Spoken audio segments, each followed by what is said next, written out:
There we go. I like this little bit. Just a little pause.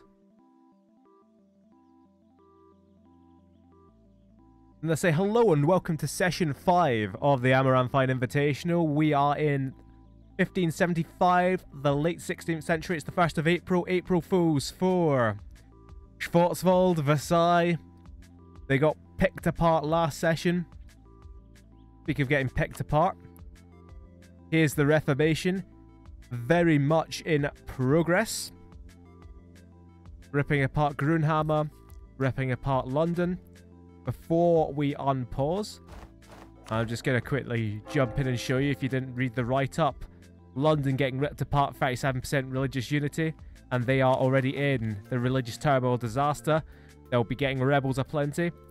And Grunhammer, as we'll see up here, they're well on their way to religious turmoil, 56% religious unity.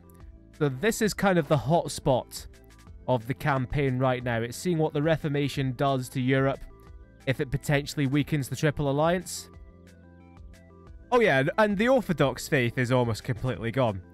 Because you had two main Orthodox states. You had Perevorot, rest in peace. Where were Perevorot? They were like, there. Savage Men, PRD, even a bit of Medvedstrana there. Even a bit of Equestria. Now it's just Medvedstrana, and Medvedstrana are not long for this world once these truces run out. Denny says, time to find out how fucked he is. Well, the answer is very, very fucked. So, it's going to take 4 wars to completely annex you. But the first war already eliminated you as a major power. The second one is going to almost kill you off entirely. And the insulting thing is, this second war, it wasn't even aimed at you. This was the Nordisch Reich conquest of Hanover, which is that right there. You were defending an ally, and they came back, beat you up for it. But in any case, as always, if there's anything you guys want to see, shout out at me, because I've got Discord on, and now there's actually chat going. I should just have the chat on from the start, but you know, I like feeding the chat in. Is Perm actually Orthodox? It is. Well, who knew? I don't know why Perm's an empire as well, when hardly anything is an empire. But in any case, one last thing, let's have a quick reminder of the wars going on. Amaranth against MPO with Bengalistan. Epiphanes is going ham. It's separate wars for both Epiphanes and Epiphanine Canada going on there. Chiyu, Leak Guy going down. Schwarzwald going down. And the Scots going at it in the eastern USA as well. So let's see how this goes. Let's get rid of that log. I still haven't configured it.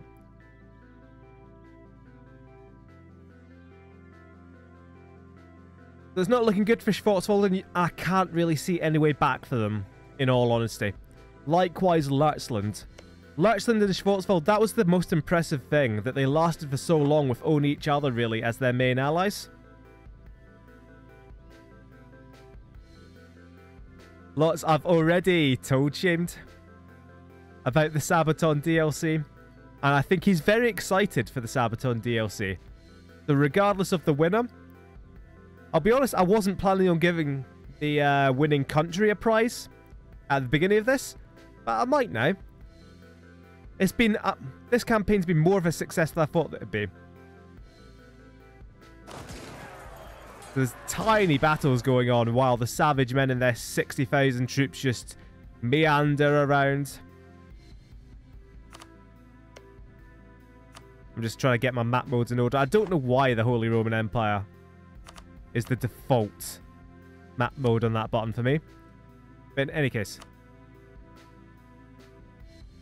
let us have a quick pan across to see what's going on over here in Bengalistan. Eating into the new Pacific Order. Oh no. Leak Guy is down to a single province. It's an amazing province, Nanjing. Battery free development, but one province there. The Leak Guy. And you've got to expect Fujian will be coming for him. Gioia will be coming for him. And that's a strong tributary state now. Fujian for Archon there. What's going on over here? Orthodox Zealots, Separatists, Tribes. Classic Equestria in action. Epiphany still in their New World Wars. Hold on. London has converted to Protestant here. And they remain allied with Epiphany. Let's have a look at how that looks now. So that'll be all of London going Protestant. And that means Epiphany will start going Protestant now, because the automatic conversion stemming out from Holland, it can't convert anything to the east because that's all Norse. All this will be converted quicker because it's in London's interest to convert the land itself. So Epiphany will start going Protestant.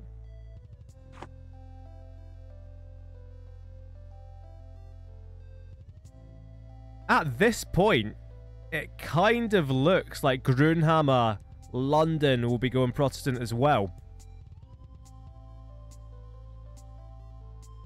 And in fact, this could be pretty bad for how it looks, and especially Legendia. If they lose out on allies from this. So Schwarzwald almost completely occupied now. Minus 76% war score. Just a little bit of mopping up to do down here. And we'll see how bad the damage really is. Over here, what's going on over here? Scotland have landed an army and they're freeing all their occupied provinces. Epiphany Canada is expanding at a rate of knots, despite being somehow occupied over here. Where is that? Is that Newfoundland or is that Nova Scotia? I have no idea about my Canadian geography.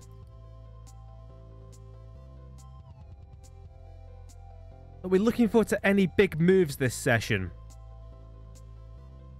One has to expect that once the Norse bloc is done with Schwarzwald, once they're done with Schwarzwald, need Osterstrand update. Osterstrand have been sitting here not doing a whole lot. They're not involved in the Schwarzwald war.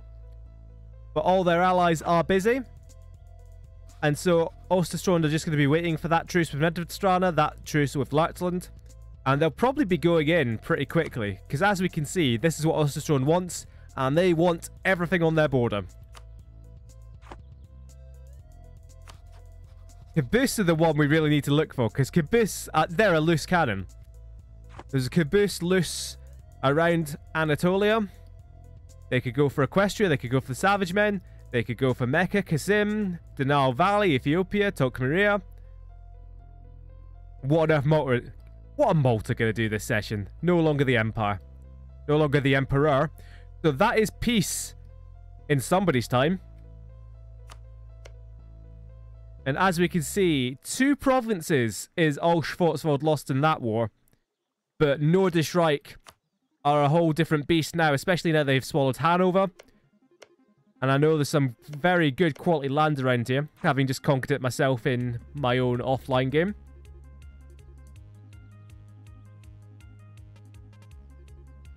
That's an interesting question. I was saying, like, I assume, could Nordisch Reich, for example, form Germany? And I think the answer is no. Because I think the idea is that you wouldn't want to create a custom country and then give it rubbish ideas and then just immediately let it form Germany, which has good ideas. Or vice versa. So I don't think we'll be suddenly seeing Nordisch Reich become Germany.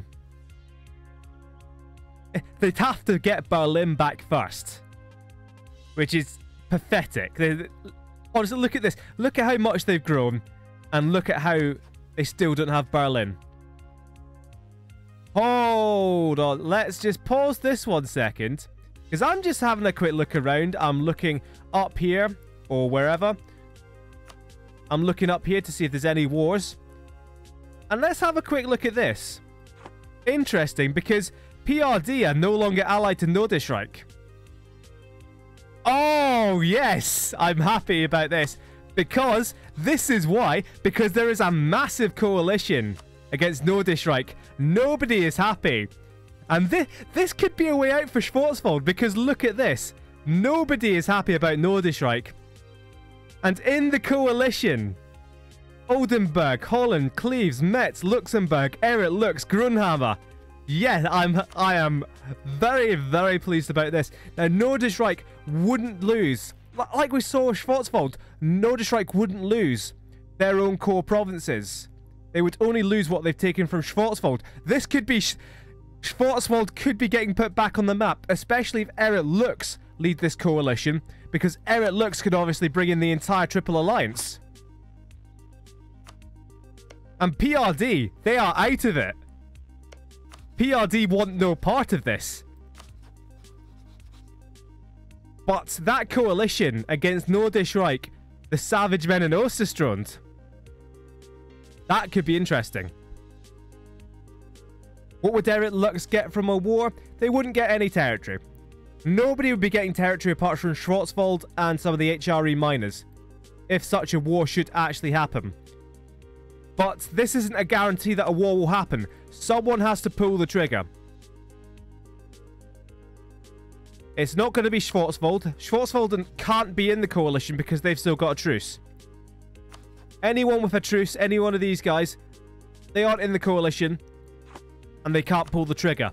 Grunhammer, if they wanted to come in with Legendia, with Erich Lux, and with the rest of the coalition,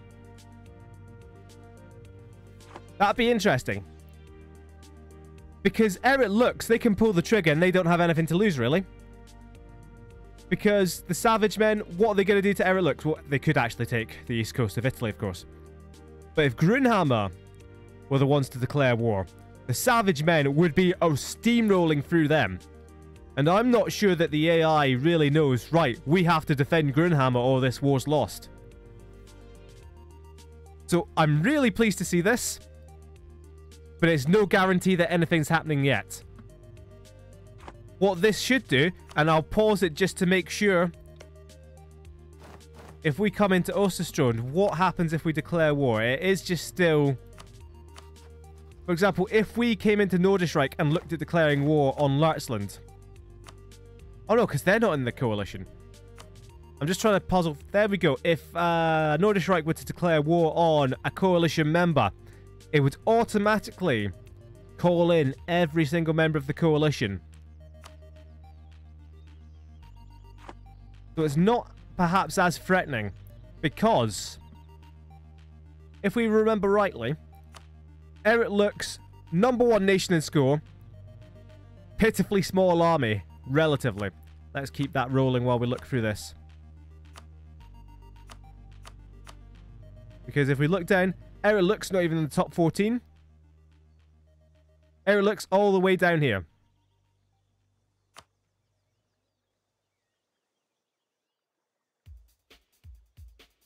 What makes Erich Lux so threatening is that they could just continually rebuy and rebuy mercenaries into their army. Kabus yet to make a move this session. Tequila have attacked Bengalistan and Amaranth have joined them in that fight. So Mudali Kaffa are on the other side, so it's not going to be a good time for Bengalistan. That's the war as it stands. It's all of India versus the East and versus Amaranth as well. And before we go in and see any major casualties... Oh, there's the sieges going on down there. A bit closer parity in numbers than I really thought. But this is still not a good time to be Bengalistan.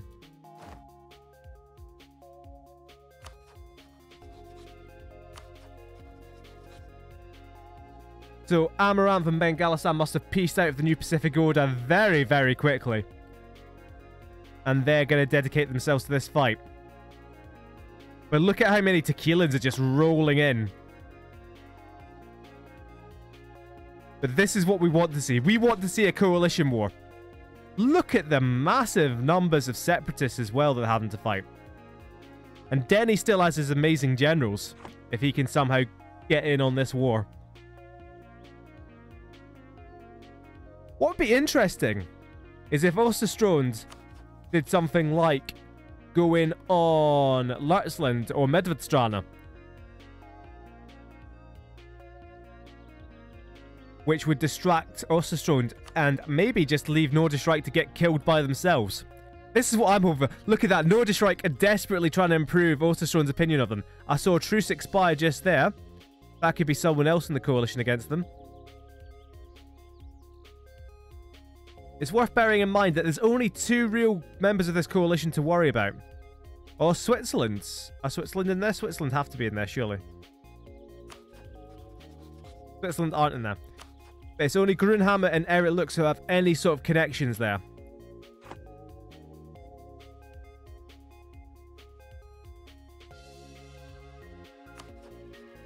Free Scotland still at war. Epiphany have peaced out. The Epiphany could now be bringing all their armies back home, ready for a coalition war led by Eric Lux.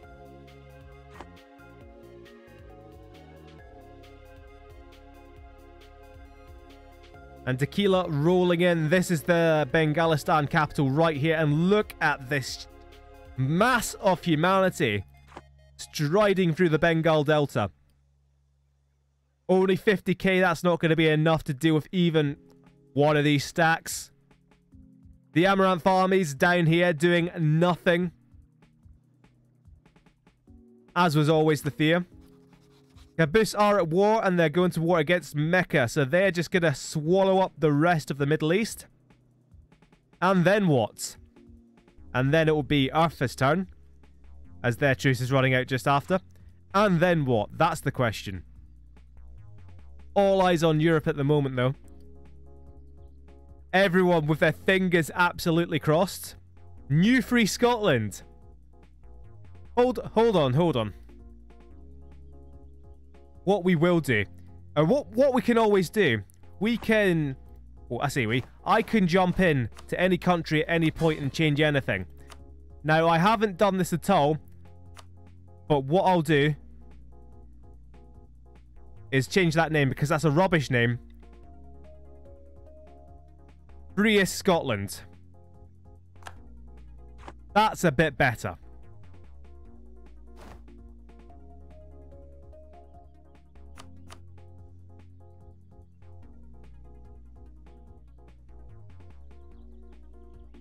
That how you spell freest is very doubtful. Again, suggestions on the postcard.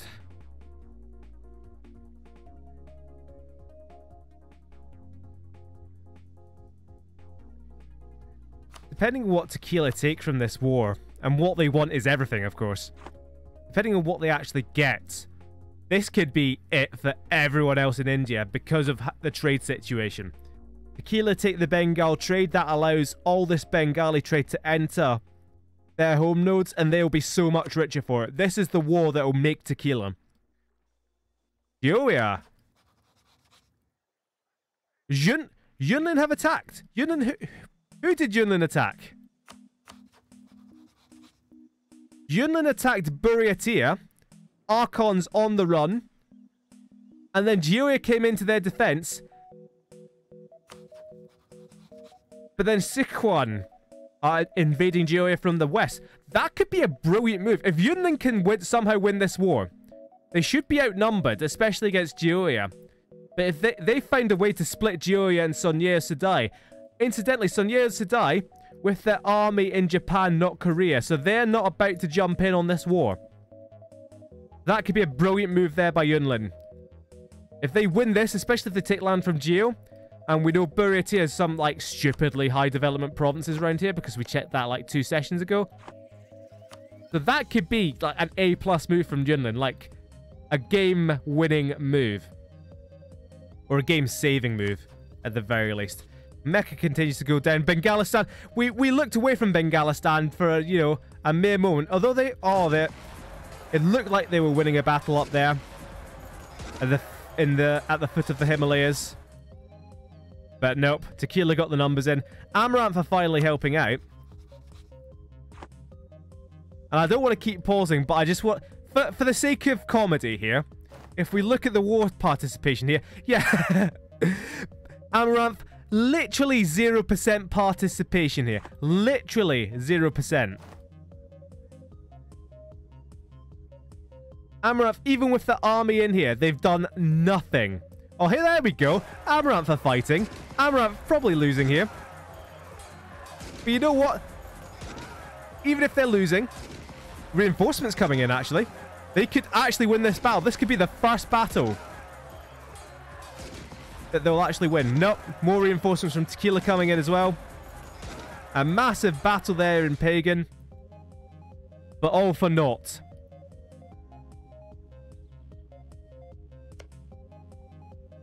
Come on, lads. Get this coalition going. Get stuck in there.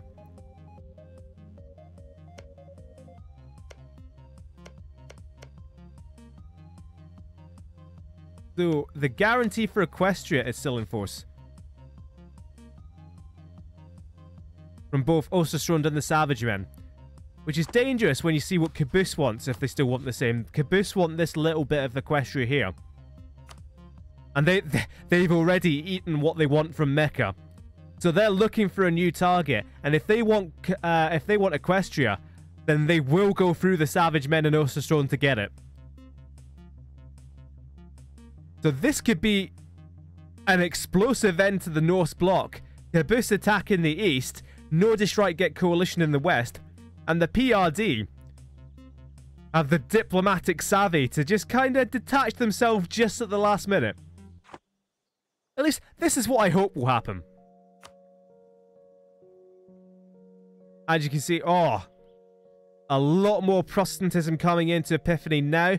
Because as you can see, London is gone completely Protestant. It's still spreading throughout Grunhammer, though they're holding on. And actually, a little bit in Eric Lux as well.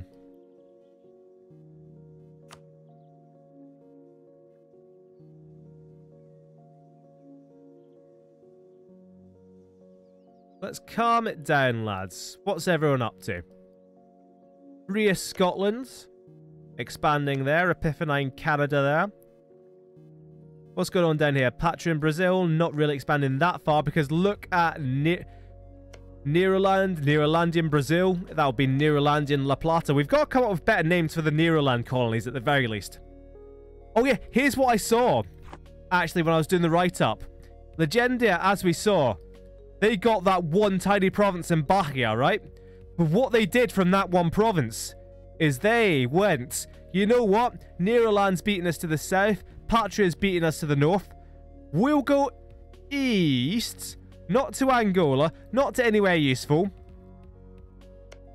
But there's Legendia. And there's their there's their third colony, Legendia. So they are actually making their way around the Cape. There's a few uncolonized provinces they can jump across here. Oh, Tequila have actually staged a naval invasion of some of Amaranth's new acquisitions there.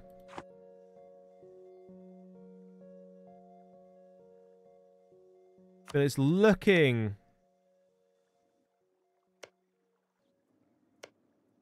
fairly peaceful if we ignore Tequila.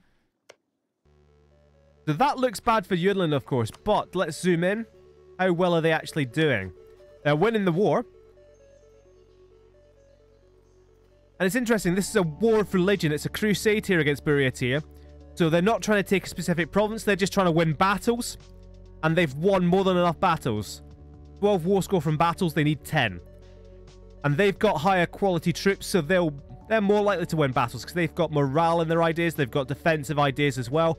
They've got pretty great troops, so the religious ideas actually synergizes really well with Yunlin.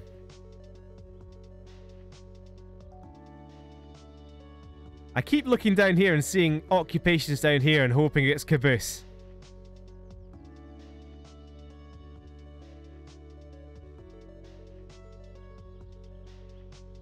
And likewise, looking up here, it can't be Osterstrand, because if they cancel the guarantee, there'd be a truce.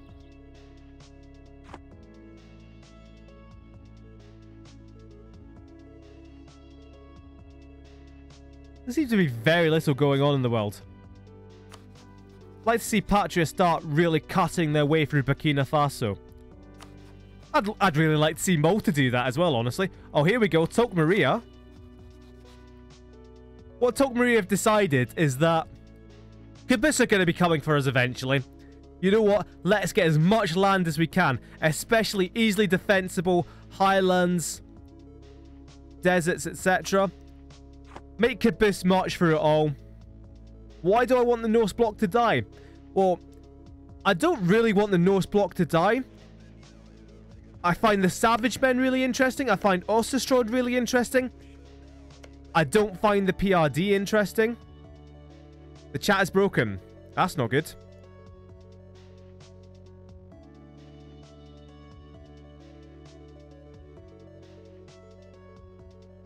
How was it broken? Was it just not updating?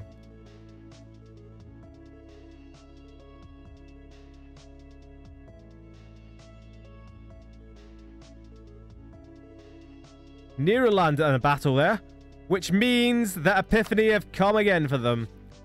Epiphany going in at this time for Salamanca. And unfortunately, Versailles have come to their aid once again.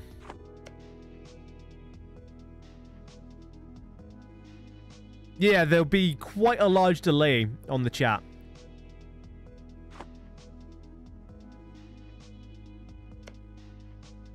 The Neroland getting beaten up once again, and once again, Versailles suffering for it.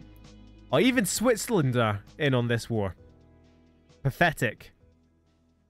Now, the problem for Neroland is that they will eventually get pushed out of Iberia. That's inevitable. Although they're winning here some quality naval battles. And then the Epiphany heavy ships come in and the Neroland navy melts. Because this is just a trade fleet left. Here in comes Versailles with their trade fleet and their Mediterranean fleet, but it's probably not going to be enough. Because look, these heavy ships are just enduring.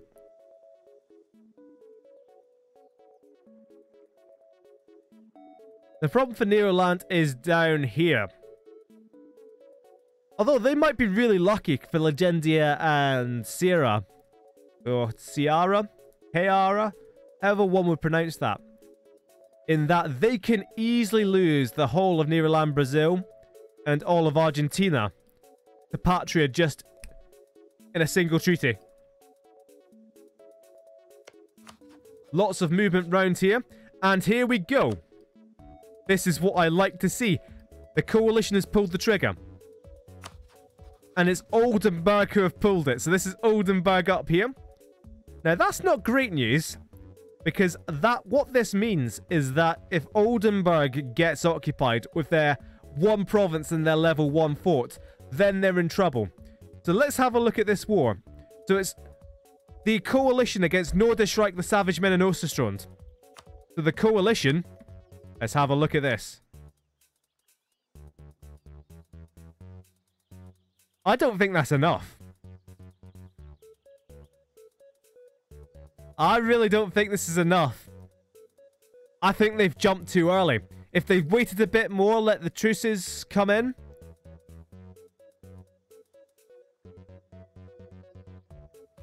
And what's more, I think this is too spread out. Eric Lux and Grunhammer combined might be able to take on the Savage Men. That leaves all of these guys to deal with Osterstrand, which will be a struggle. And then, who's left? Nordisch-Reich just goes and occupies Oldenburg, and that's it. So this is a massive disappointment, if you ask me. Get PRD on the other side. Come on now.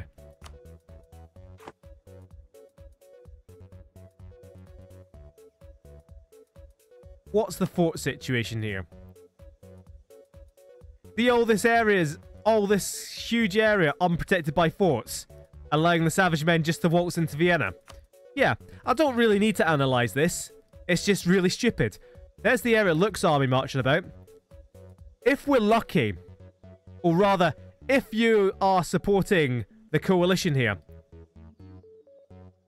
and you want the coalition to get lucky, everyone will focus on Nordisreich and knock them out the war and end the war.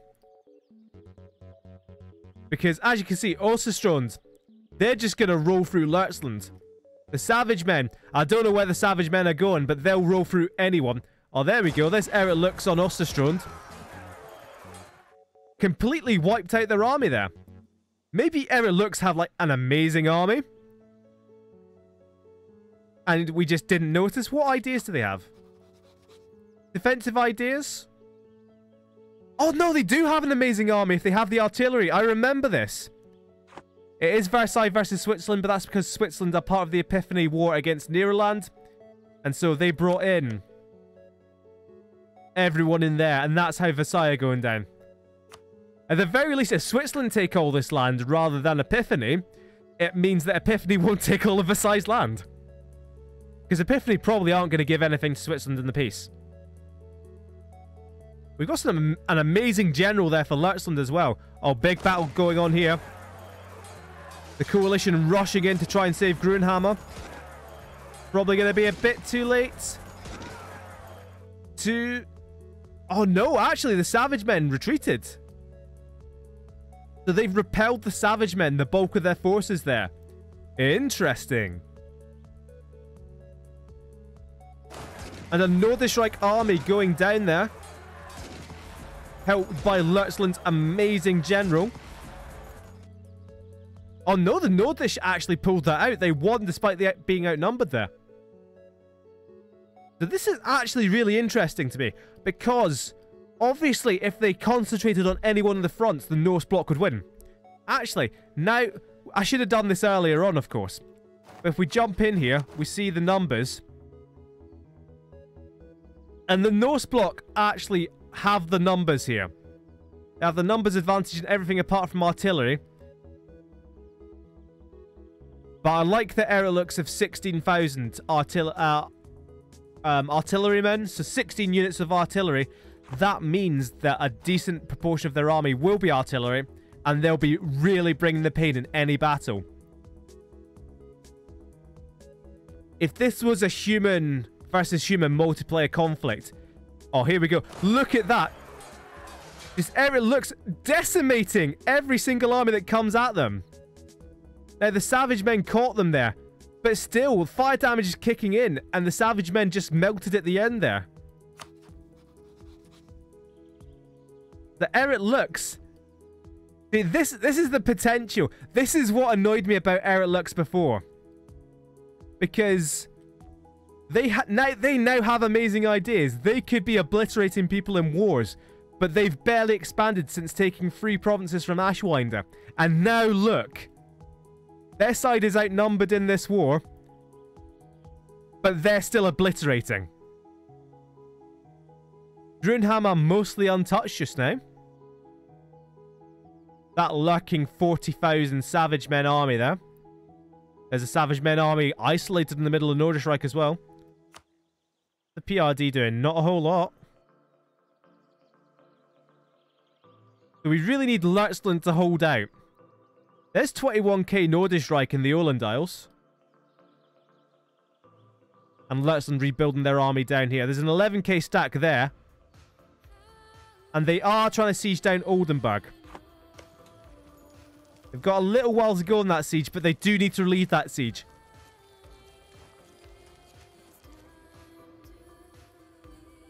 Oh, there. Here's Erelux to relieve a bloody siege. Look at this. They're going down. Look at the casualties they've taken, though. Although, 4.6 of Erelux, that's not good odds. I like this 17k outnumbering them now, though. There we go. Erelux has relieved the siege of Oldenburg. How long until this truce goes down? I'd love to see Schwarzwald in this and get all their land back. And look at that. They're actually doing something as well. They're improving Erelux's opinion of them. With a view to getting them as an ally. I have to say, I don't approve of this alliance with Pyreneos. Oh, but they are back allied with Lurz and Schwarzwald. It's not over for Schwarzwald yet. This is probably the closest war we've had in this entire game.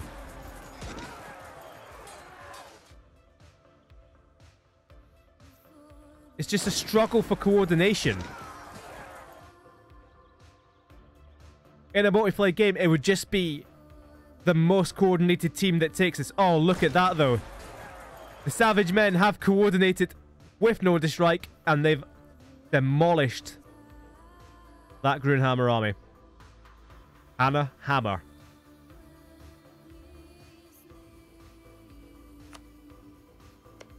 So if you take all these little minor states, what they should be doing is sieging down Nordic Reich. Stop them from rebuilding their armies. See these 1k and 2k armies? That's fresh new troops that have combined there. They've just taken out a Lurtzland little group of units there. All these tiny units, they should be sieging this down. It looks hugely outnumbered here, but reinforced. And immediately the Savage Men sent packing. Who's even winning this war? It's all about battles, and Nordic Reich are on the losing side. And a lot of that is going to be how it looks. What are London doing? They're just involved in this war, surely. Yep. Good news for Versailles. They're not going to lose anything to Epiphany here. I'll tell you what, if I'm Eric Lux, right, and if Switzerland get any of Versailles, then I'd be looking at Epiphany and going, mate, what is this?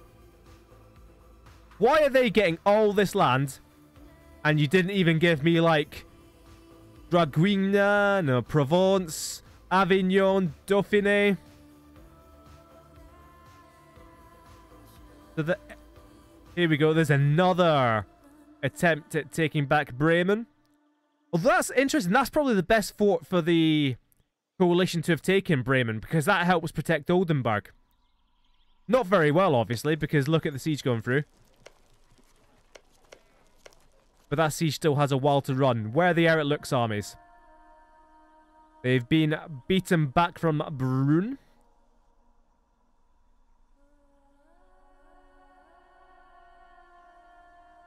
A lot of good generals around. Right. Nordic Reich have stacked up on Bremen. They really want it. That means everyone else has to stack up to get rid of them. Lurtzland holding out in the north. Let's have a quick look around for any other wars. Free Scotland going back in on other Native Americans. Epiphany are actually taking stuff from Versailles now, which is probably what they were waiting for. Patria with some of Portugal occupied, as if Epiphany are ever going to give up any land. Caboose doing anything? Because Caboose, this would be the time for Caboose to come in now and try and take this little bit of Equestria. Would the Savage Men and would Östersund even bother coming in, helping them out? Why is there a 30k Grunhammer army up here? Mash your troops. Take out this army. Here's the very artillery-heavy army of Eric Lux.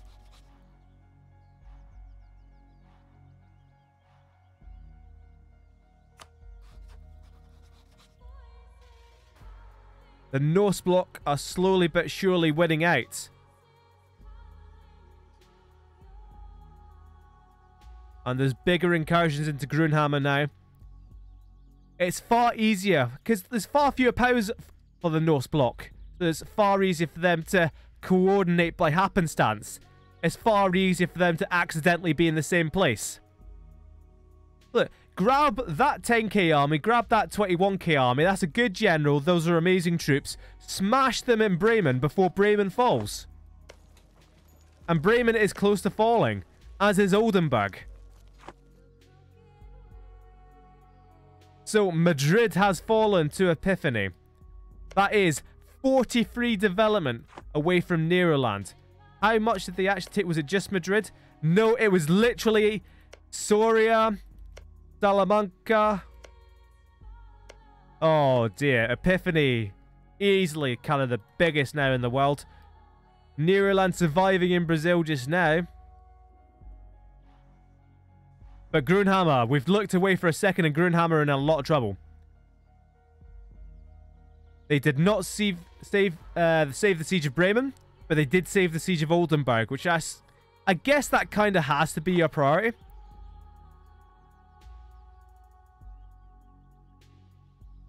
Come on, lads, get it together. Nordisch are barely losing this war anymore, and it's a punitive war. They're not really being punished, are they?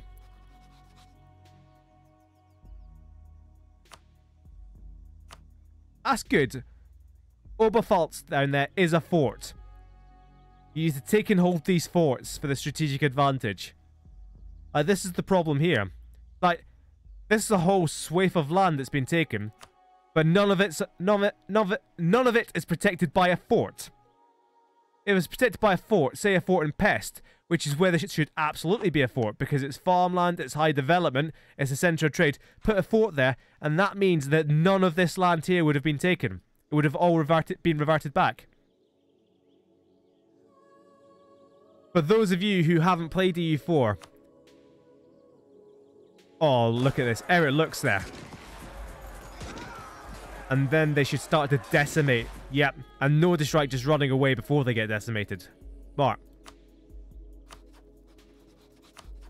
But if you haven't played... Oh, hello! Wait, what? No! London are in the war on the Norse bloc side. They've signed an alliance with Nordisch Reich and they've entered the war on behalf of the Norse bloc. Unbelievable.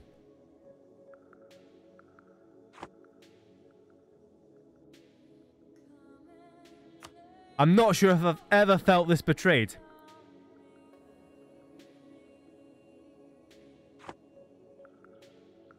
Surely there's got to be some more available coalitioners.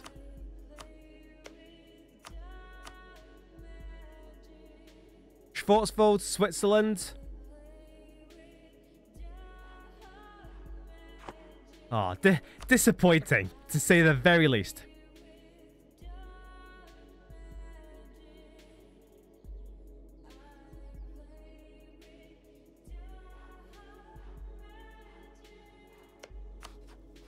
So let's have a look at what that does to the numbers. Just quickly pause in, come in here. You see London completely fresh on this side. Interesting, look at the war exhaustion for Osterstrond, for Nordisch Reich, and the war enthusiasm. It's still high and medium on the other side.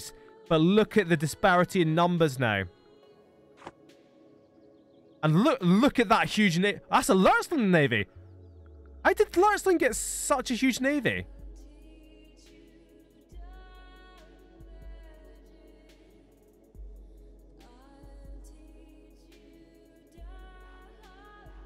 But Grunhammer need to hold strong here. They need to build a fort in Pest. Well, they needed to have done that about 10 years ago. Session opens. Grunhammer think, you know what? Let's build a fort in Pest, just in case. That's what they should have done. Oh, hello. Oh, maybe they're focusing down Osterstrond. If they could take Osterstrond out of this war, that's a massive game changer. I notice here Medvedstrada geared up for war.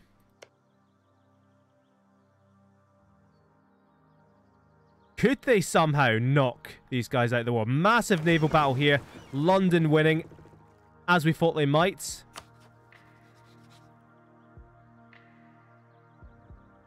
Interestingly, that huge Lurtz fleet, that's 60k there, it's not really suited for open...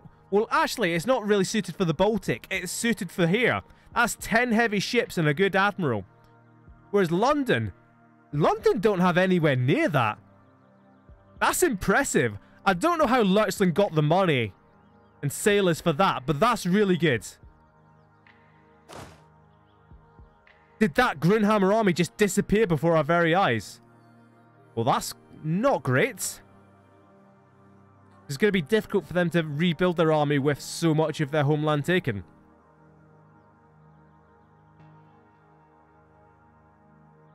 Epiphany bringing their army back. Oh, what is this?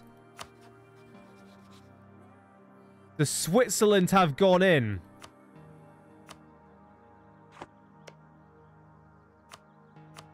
Switzerland are attacking these guys who are part of the coalition. So they're now in 2 wars here.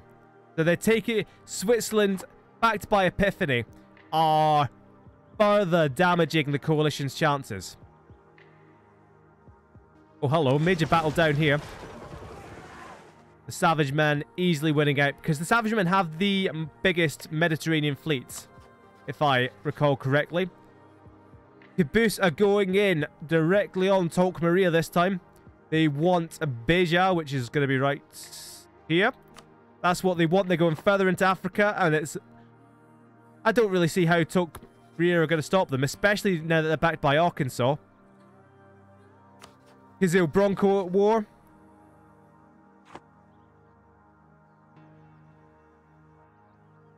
What province is that? That is the Nordischreich capital. Capital down.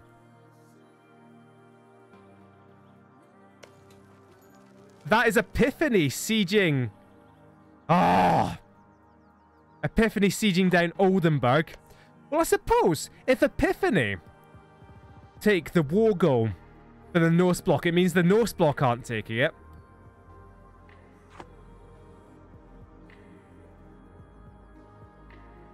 What's going on over here? This war is still going on. No, it's not. Tequila have somehow found themselves at war with Bengalistan again. Just a quick check over all of this. Oh, Yunnan have expanded out there. That's a brilliant war for them to have won. But this is where the action's happening.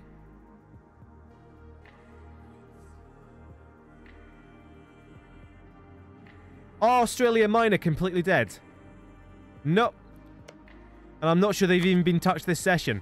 They're desperately trying to get Tequila to be friends with them.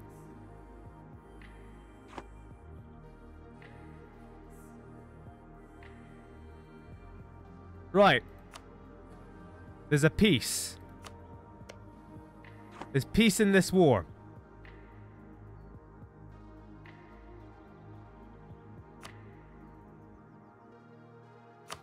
I think that was a white peace. Or was it? Unfortunately, there's no real way to tell. Could we jump into Oldenburg and perhaps see if they're getting war reparations? No. I think that was a white peace, which was very, very disappointing, if I'm honest with you. And that is almost entirely down to Epiphany. So we suddenly have peace throughout Europe. Because Switzerland have gotten what they wanted, those 2 provinces there. I think Switzerland were the first real villains of this campaign, and I think they're going back to #1 for me. I think there's no real change for any of our participants here. And you've got to say, well, that's a disappointment. How's the geopolitical situation look now then? There's going to be truces with the entire Norse bloc here. Interestingly, the PRD now, they won't have that Nordisch Reich alliance. And vice versa. But the London alliance could be so much more useful for Nordisch Reich. Can we get a devastation map check? Of course we can, and I'll pause it here. It's not looking too bad, but what I'll do...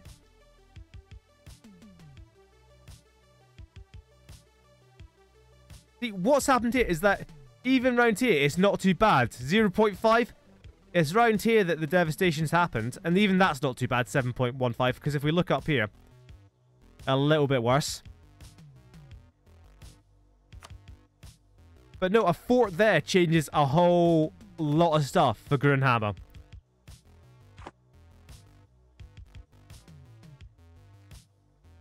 It's actually good that it was a white piece, to be honest. Says the guy who should have lost. Here's the fort map mode here. And as you can see, nothing protecting the entire Grunhammer interior on the main Savage Men border.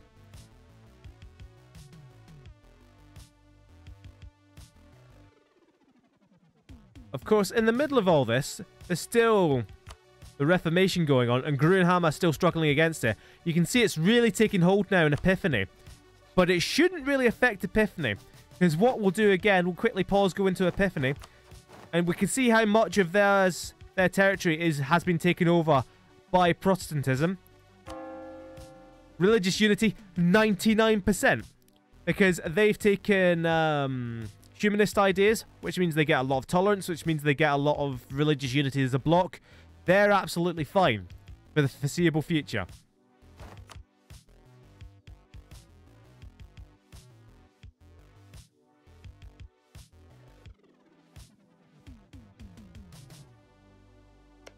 The Medvedstrand will be very disappointed with that, because they're next up on the chopping block. And indeed, we're pretty much back to Osterstrand will just be able to crush Medvedstrand, because that truce is now up. That'll draw in Lurtzland, then Lurtzland will be dead. That takes away Schwarzland's ally, the only good ally Schwarzland have. So that is Schwarzwald, Lurtzland, and Medvedstrand, pretty much dead from that war. Which is why the leader of Osterstrand saying, oh, it's good that it was a white piece, actually. That it was a white piece, kills off Schwarzwald, kills off Lurtzland, kills off Medvedstrand.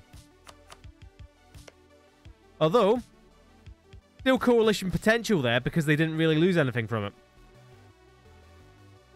Although it should be said, the rules of the coalition are, we'll go back to this, over 50 aggressive expansion and you can enter a coalition. So Grunhammer, Switzerland, Schwarzwald, Lurtzland, Vikingar even for the next few years. Holland. A coalition can still be formed against Nordischreich, but it can't be formed by anyone with a truce, and that's everyone else. So if we wait a little while for the truces to all go down, and Schwarzwald somehow survive, get Schwarzwald in this war, and that's a game changer, because they've got pretty great generals. Even though they've got far less land, they've got quantity ideas, and they've got amazing troops. Get Schwarzwald, get Eric Lux, and you're onto a winner. While this has been going on, what's been going on with Legendia? Legendia have yet more dodgy alliances. They've now allied Free Scotland.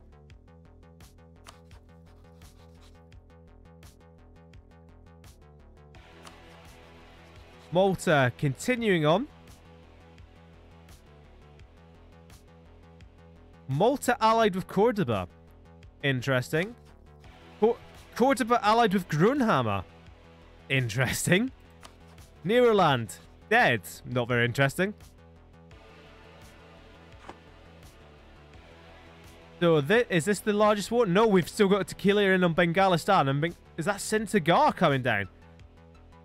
Bengalistan, not long for this world.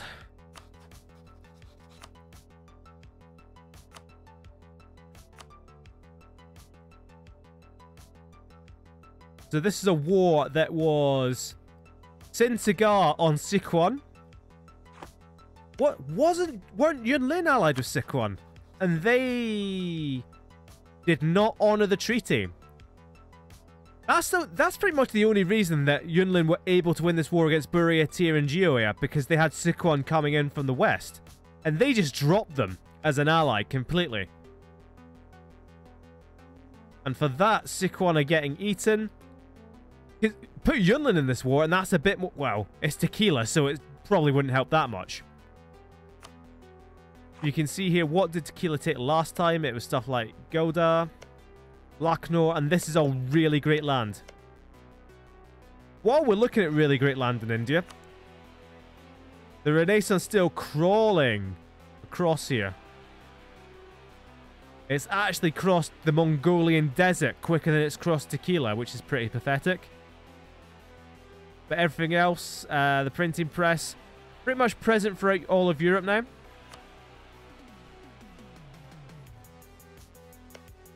So what was coming next? I think I'll be back to having Legendia looking over their shoulder here.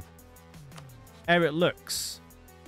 Eric Lux finally want to beat the hell out of Switzerland, which I can very much support. Eric Lux with their full complement of Italian land before they get to Legendia, I'd very much support that. Because Eric Lux are one of the more interesting nations now, in that they're still very small, but they're allied to Grunhammer, they're allied to the Triple Alliance. Eric Lux are allied to Malta. How has this happened? Malta, as allies, now have Macaronesia, Cordoba, Legendia, Eric Lux, and Grunhammer. They're the Emperor in waiting. They're the ones uniting the Catholic world now.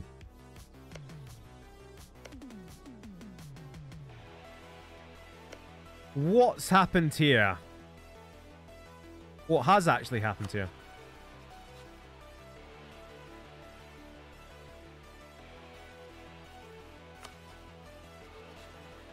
The Equestria have found themselves at war. And that's what they're facing. Zil Bronco. I think they're just really helping their allies more than anything. Yeah, it's various people are attacking various people, and Kazil Bronco are allied with pretty much... If we look at the diplomatic view, you can see they're allied with, like, everyone a little bit. So they're just, yeah. We'll just throw people at your problems. Sure, why not? Vikingar, who are they protected by nowadays? They're allied with a few miners. How are Cordoba allied with pretty much everyone as well now? Macaronesia, Malta, Grunhammer, Vikingar, Patria. There's some fairly complicated situations that could unfold. There's Caboose now guaranteeing the independence of Denial Valley, which I'm sure is coming as a great relief to them. Look at that, actually. That was double the numbers of Tolk Maria, and they're barely beating out an Arkansas army, because if we look at this, Tolk Maria have military tech level 11, Caboose have 15, Arkansas have 15. Tolk Marian armies will just melt. In an equal fight, Tolk Maria are absolutely done for, and they're incredibly outnumbered.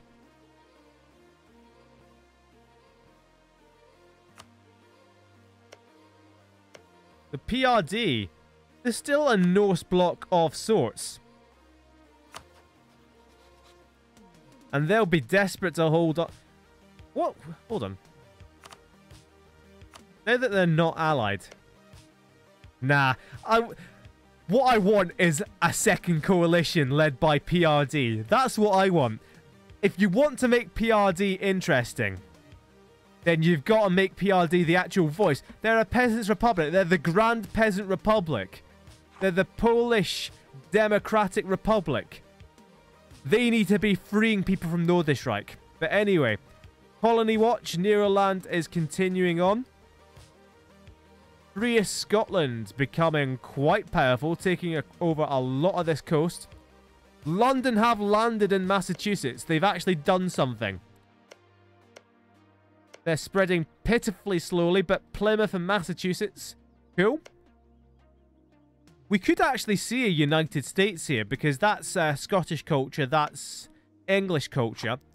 So it's all part of British culture, and British culture is the group that forms the United States. So Equestria going down in flames, as ever. Nothing new there. Bengalistan, I'm not sure they lost too much there.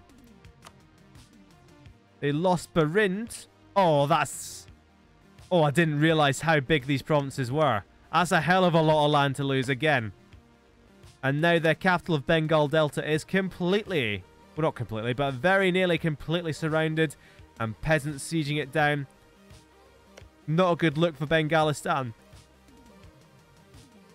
Amaranth are still there, just about to maybe help them against the new Pacific Order, but the next time Tequila come in, it's all over. Yeah, and the French are in Canada, because that's how... This is a realistic simulation, Solars. You know, the Italians in Namibia. The Colombians at the Cape of Good Hope. It's a realistic simulation. Kilimani, if they could actually consolidate all of this, that's an extremely powerful nation they could have. Samuda gets land finally. I'm not sure what you're looking at. Like, they're colonizing a bit of this. But they sure as hell didn't get anything up here.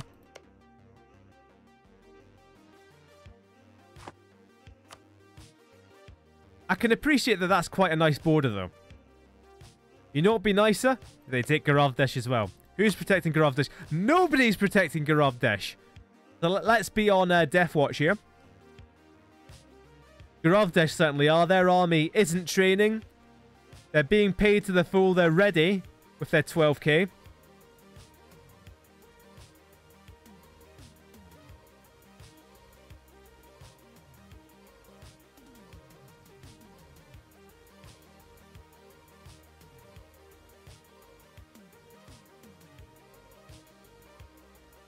I'd like to see Sun Yeo kept quiet. They're still allied with Geoia. Is this the same war, actually? No, it's not. It's just Sichuan, bereft of their Yunnan alliance. They're just dead. Oh, Kazil Bronco looking to... Wait, hold on. Did we somehow miss an entire war?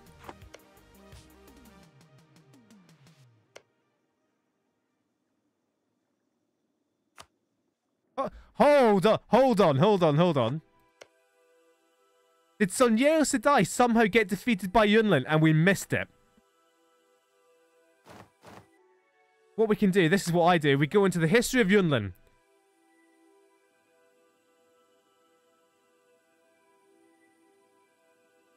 So is this the Sudan conquest of Yanzhou? And Sun Yeo Sedai have somehow lost the entire north of Korea.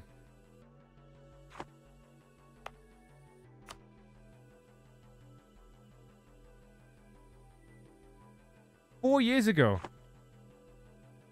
Wow. Wow, fans. Have Yunlin, like, lost anything else? I don't think so. It's just the name looks weird because they've taken a whole bunch of other land. This is what I like to see. Oh, no, they've definitely won a war. Look at that. They're taking land on... is that Hokkaido? I don't really know my Japanese islands, but I'm having a guess. I'm going to guess that's Hokkaido. If Yunlin have managed to betray their one ally and still beat back Jihoia and Sun Yeo Sedai separately, then that is one of the actual plays of this game. If they somehow managed to get themselves out of this situation. Because they were completely isolated, surrounded by two very powerful nations. And they're fighting back.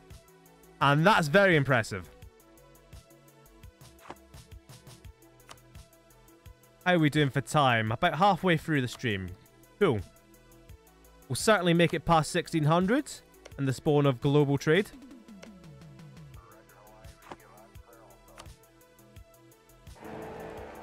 Right, that's a new Holy Roman Emperor.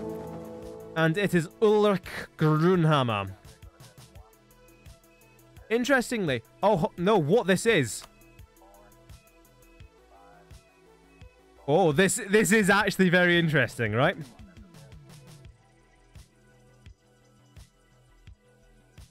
I'm just trying to puzzle out how this...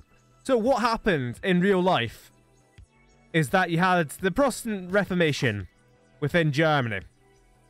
And it took various princes of the Holy Roman Empire particularly strong around Bohemia, which is around here. And essentially, a whole lot of squabbles came, and it was a Protestant versus Catholic war. The 30 Years' War is a hugely damaging war. Like, percentage-wise, I think it might have been one of the most damaging wars, like, in the world. I think it's, like, estimates of up to, like, 30% of all Germans died, pretty much. And EU4 simulates this by the formation of the Catholic League and the Protestant League.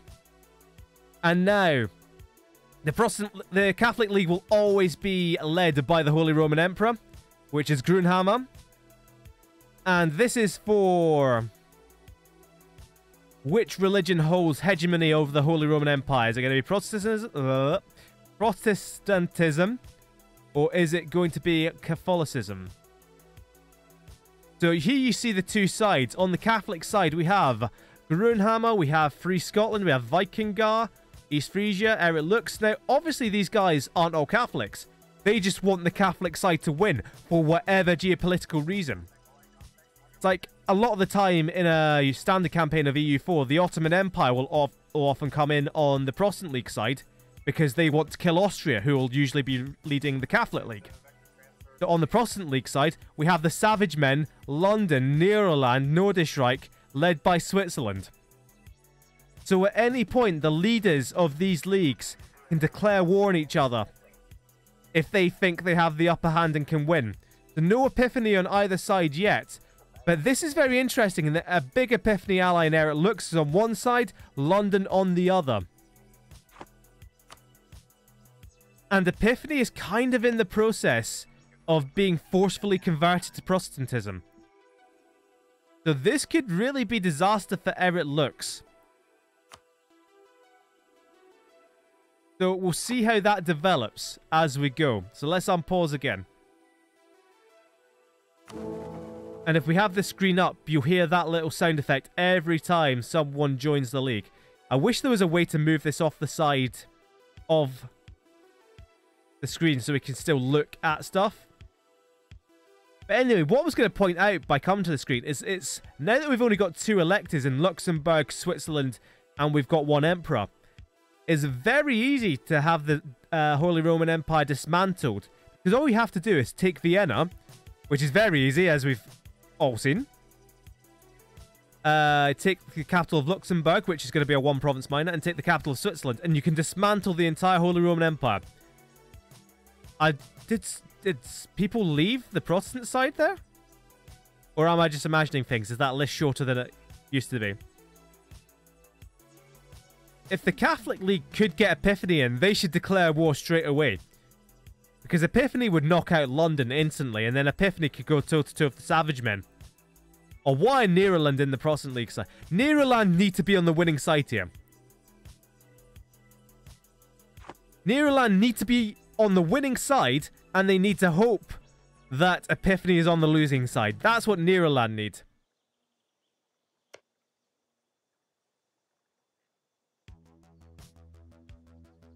So we'll check in on that as we go.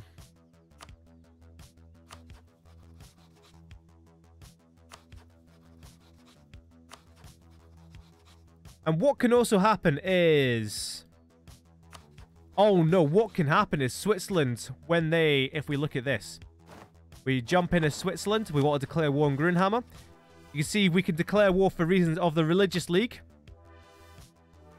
We could try and call on... They can call in their own allies. But Epiphany wouldn't accept this call. Because it would destabilize them because they have a truce with one of these guys. Oh no, because they're allied with Eric Lux, that'll be it.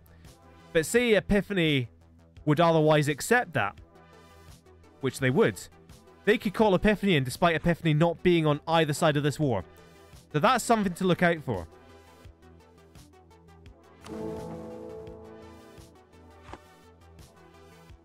The Caboose, reaching their tendrils farther down into Tokmaria.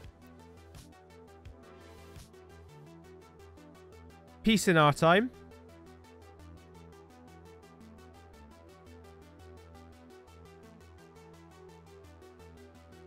Bengalistan going down to its own peasants. Amaranth kind of expanding into Damak there. I'm really impressed with Yunlin. I kind of wish they hadn't betrayed their one ally, but still they're doing alright for themselves. So all this turmoil in Europe, that's interesting. If Medvedstrana could get an alliance with Caboose, then, well, massive game changer. That's what Legendia were going for, wasn't it? But instead, Legendia improving Macronesia, Cleves, Epiphany. Epiphany, again, game changer.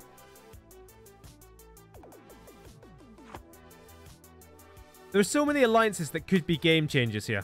That, oh, here we go. Pause, so we can have a quick look at Lurtzland. Is this the end of Lurtzland? It looks like the end of Lurtzland. Let's be honest here. That's not really a winnable war.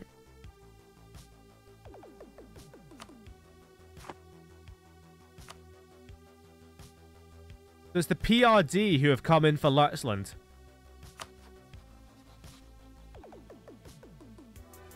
Oh no! They've come for Medvedstrana instead. It's the end of Medvedstrana. And coincidentally as well, probably the end of Lurtzland. So the turmoil in Europe was not enough to save Medvedstrana. They're reaching out to Caboose. Not enough to save Medvedstrana. Probably doesn't help that Kazil Bronco have them as an enemy. And Medvedstrana are going to get rolled over. Look at this. Even outnumbered, they're still losing that battle. And they retreat before reinforcements even have a chance to come in. Military level 13 against 15. That's enough of a disparity to make a major difference. A Vikingar comeback. It's possible, but I doubt it. Especially because the only reason they're alive is because they're guaranteed by Lurtzland.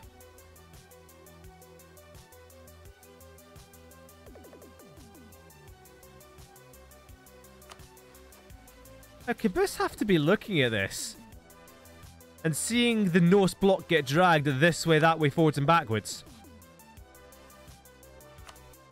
Would you not be tempted to just... Kazil Bronco have actually taken a chunk out of Equestria there. They've actually gotten all the way to the Black Sea there.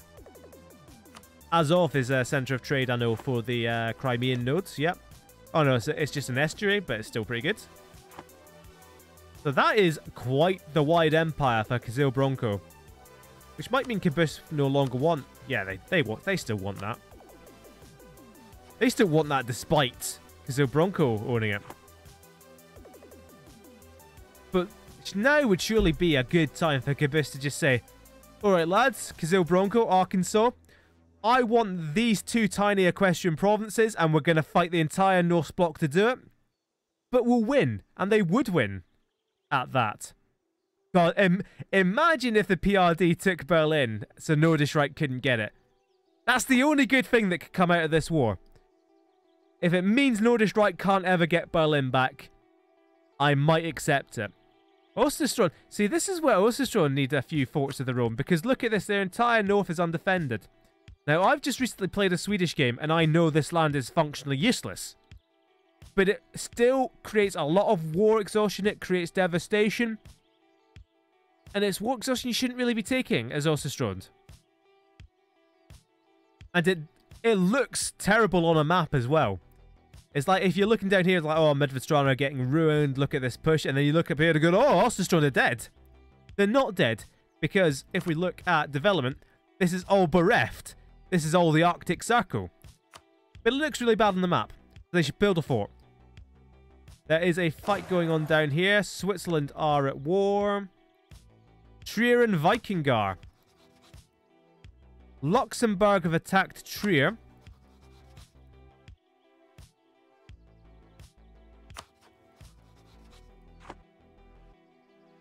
Okay, that's a bit of a weird one.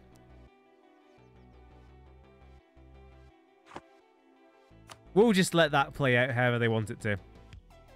We'll ignore it for the most part. Vikingar are involved, but how are Vikingar going to get down there? They've got five transport ships. They could slowly ship an army across, I guess. War for Epiphany. Oh, they've attacked Colombia. How very dare you? Does that mean that Patria have cancelled their alliance? It does. Patria have cancelled their alliance with Colombia. And Epiphany are good. What kind of casus belli are Epiphany even using? Colonial war. Ah, that's because Epiphany now have a colonial nation in the Caribbean. And they're just going wild. Because there we go. There's the Epiphany colony there. And they can just cross over to Coro. And they're going to take a huge chunk of Colombia. Is that... This is all Epiphany. They could take nearly all of this.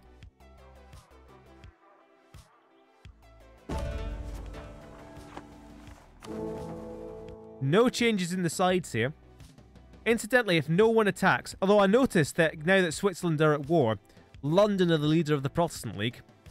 So it would be London... No real change, because London is still allied with Epiphany. But essentially, if Switzerland are at war, then they lose the leadership of the League, as it were.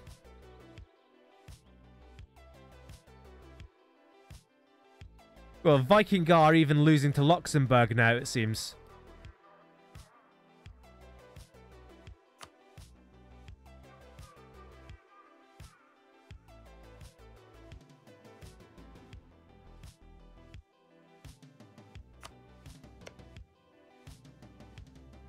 The Eric Lux army down here. Oh, pathetic, honestly. Peace has been declared. What did they get? Who knows? There's far more Eric Lux down here than there is Epiphany. There's London over there as well. What kind of bullshit overkill is this? What's the tech levels for Colombia as well? 11. Oh, I was looking at the wrong thing. It's 9. 9 against 15. And you need the whole Triple Alliance to sort it out. Pathetic. A second colony there for Legendia. Oh no, I think that was there all along actually. Anyone moving across here? Tok Maria finally colonizing something. Maybe figuring if we take Mauritius, if this will never kill us off completely, we'll just take Socotra, we'll take Mauritius, and if we're lucky, we'll be able to kill Sakalava before, while we still have an army. And then we'll just rule the islands forever. Bengalistan against Samuda. Ooh, Samuda have gone in on their own against Bengalistan. And they're properly going for it. Samuda, of course, have the superior navy. What are Amaranth doing that Samuda are just sieging them down? I mean, this could be disastrous for Samuda, because if they lose this war, then it's not just losing land, it's that they could be forced to annul their treaty with Tequila, and that could be it for them. Because they've held on to Tequila's coattails this entire time. If they lose this war, especially that it's an aggressive war of theirs, it means it's going to be far easier for them to lose from it. But they have Amaranth being done in by their own rebels. And there is an army right there in Malacca. Although Amaranth have... That's all infantry, that's not very good. Bengalistan at least have a balanced army nearby.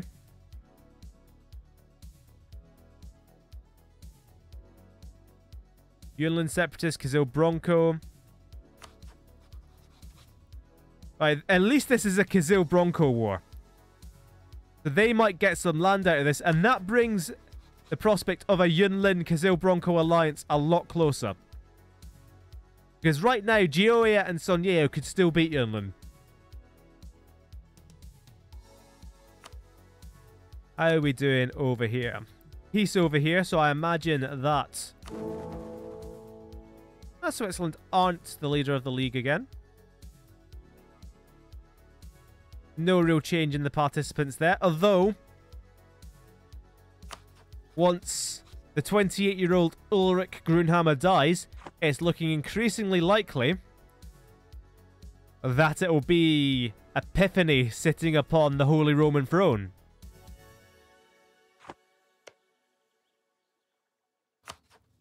King Alain Epiphanes, the 15-year-old architectural visionary. That's probably the worst king that Epiphany's had all game. What's that same dynasty? Luxembourg. Well, that's probably why they're getting the votes. The Middelstrana almost completely occupied. Lutzland mostly untouched. Oh, look at that. Look at that navy just obliterating Osterstrones. That's what we like to see. If you're going to go around bullying people, at least get a bloody nose for it. Lutzland mostly untouched, although I guess devastation. Yeah, bits of devastation. Full prosperity there. Massive devastation in Jutland. Protestant zealots in Versailles, but why? What has actually happened here? Oh no, it's just been taken. So more and more land going Protestant. Did Free Scotland always have marches?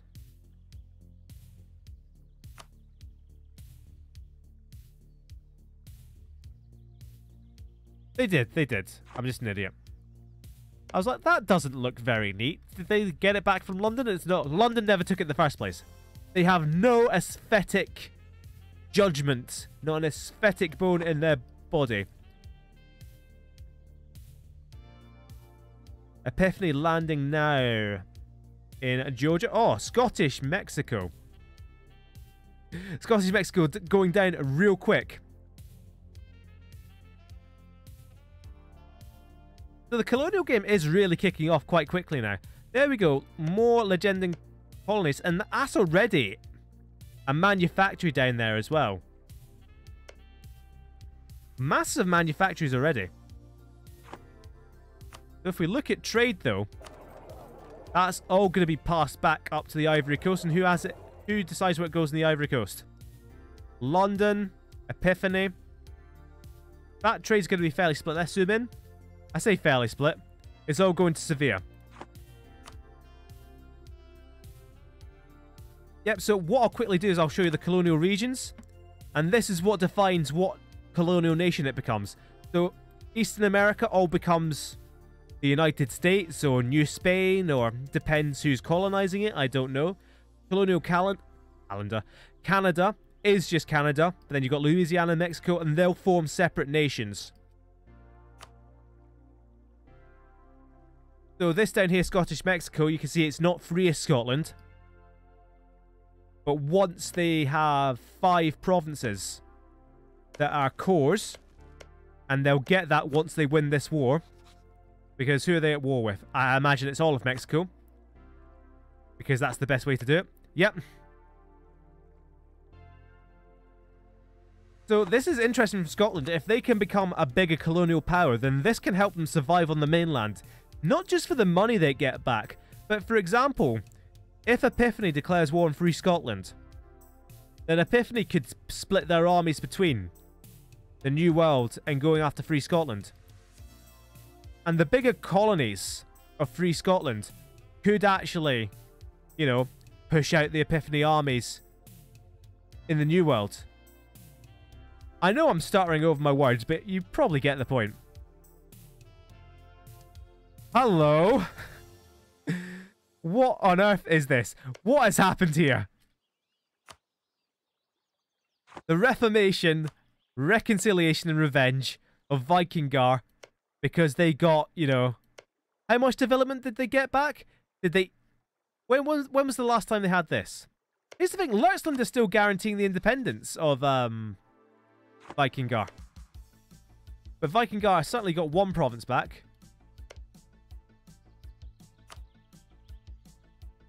Osterstrond with a couple of provinces. Likewise, the PRD have a couple of provinces.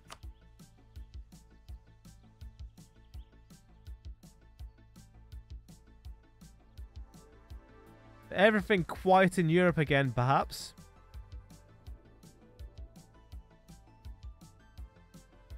Here we go. Yunlin. are up against Sonye Sedai and Gioia. And they've got no allies of note, only Huangzhou, who are like one of these tiny ones. So this is why it was a bad idea to portray their one ally. Because now it's Yunlin. We'll quickly pause. Jump into Yunlin. And you see the numbers game, double the numbers. In nearly every category. Yunlin have better troops.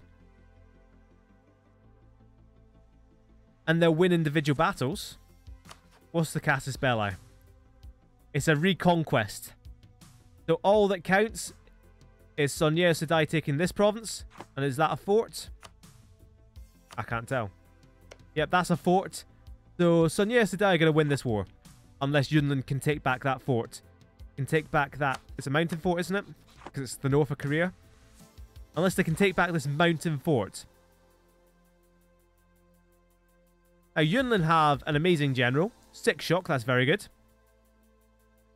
They would beat Gioia or Sonye Sedai. Whoa, 62k over there. I was going to say they could probably beat them individually, but the numbers that Sonye have depends on the terrain. Because, I mean, as you can see, they are actually doing a good job against Gioia. If they could somehow knock Gioia out and concentrate on Sonye Sedai, that could really help them.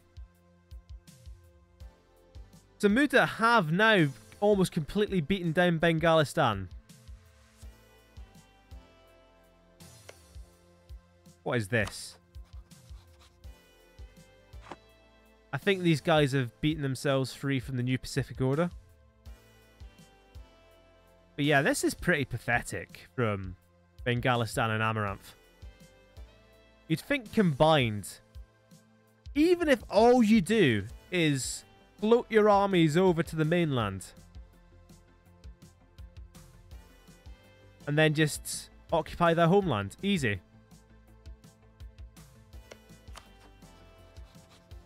Truce is up in... not that soon, but the kilo will be coming for them again. We haven't seen Australia proper.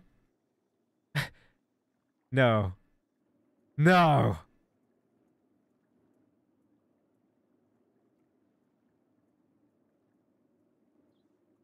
So we have a three-way battle for Australia. And I've got some bad news for Australia Minor and for Amaranth. And it's that the Australian colonisation game... right, we'll forget about Australia forever. Let's never speak of Australia again. The Polish have taken Berlin. I didn't notice that from the earlier war.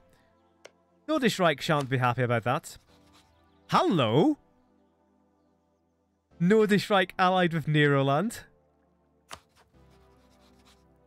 I mean, dropping the PRD and picking up Neroland and London, probably not a great trade-off, but it's interesting. That means Epiphany will be coming into...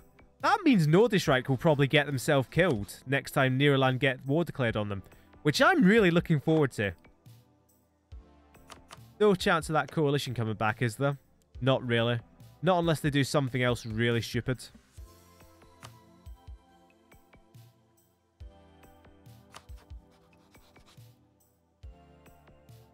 It's always worth just keeping close tabs on who's allied with who.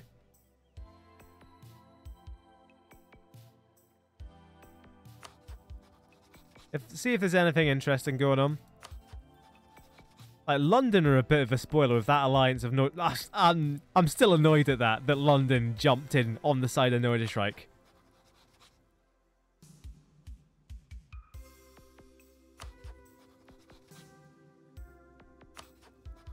Midvidstrana and Lurtzland still allied. Still a pretty useless alliance for them.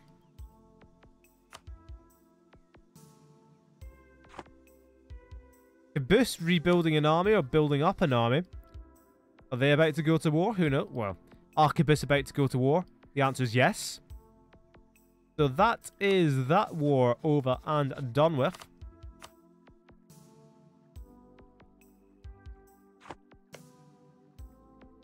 Oh. Right. So we see a lot of the Philippines going to Samuda, but of everyone we thought might be the ones to kill Garavdesh, of all the potential wars, it's literally Arkansas coming for Garavdesh. And Garavdesh have a decent army. They could probably take them numbers-wise, but tech-wise, they're outnumbered. They're outgunned. So this could be the end of Garavdesh here. Right, what was that? Oh, goodness, right. And now it's interesting.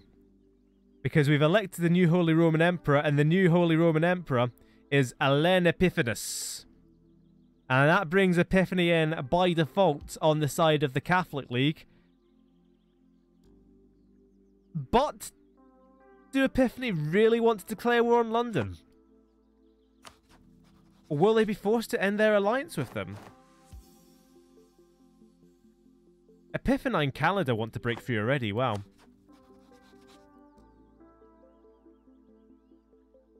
As you can see, it's not even possible for Epiphany to declare war on London. I really want... Just come on. Come on, guys. Come and smash them. Smash them to bits.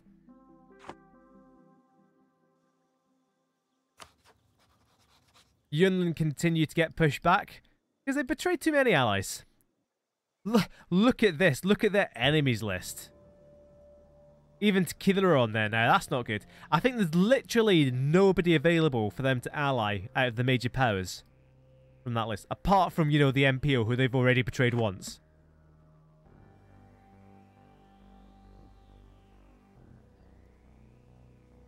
What I'll say is that Epiphany and London have been allied for a very long time.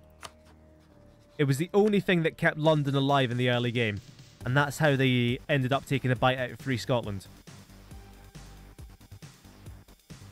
The Grunhammer armies are a bit moraled up.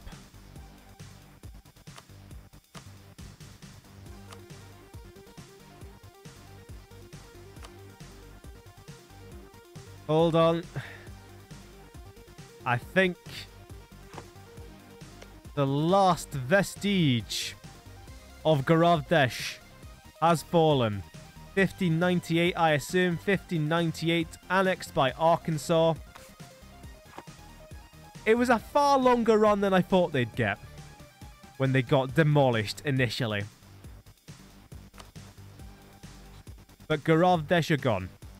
As soon as their protection was rescinded, we thought Tequila or Samud would be coming from, and then it's literally Arkansas. So that's going to bring them into conflict with Tequila at some point.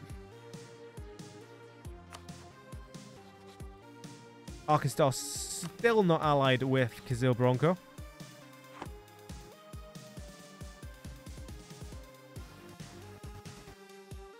Actually, where's my spreadsheet? Quickly, where's my spreadsheet?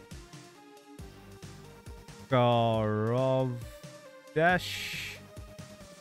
1598.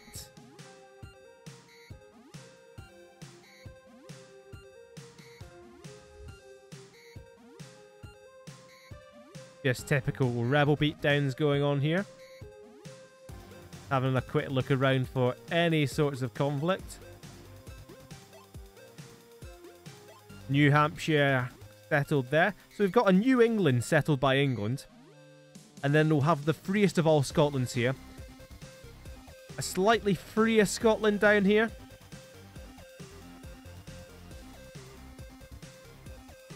Oh, what is going on with the names down here? That's no, I can't even look.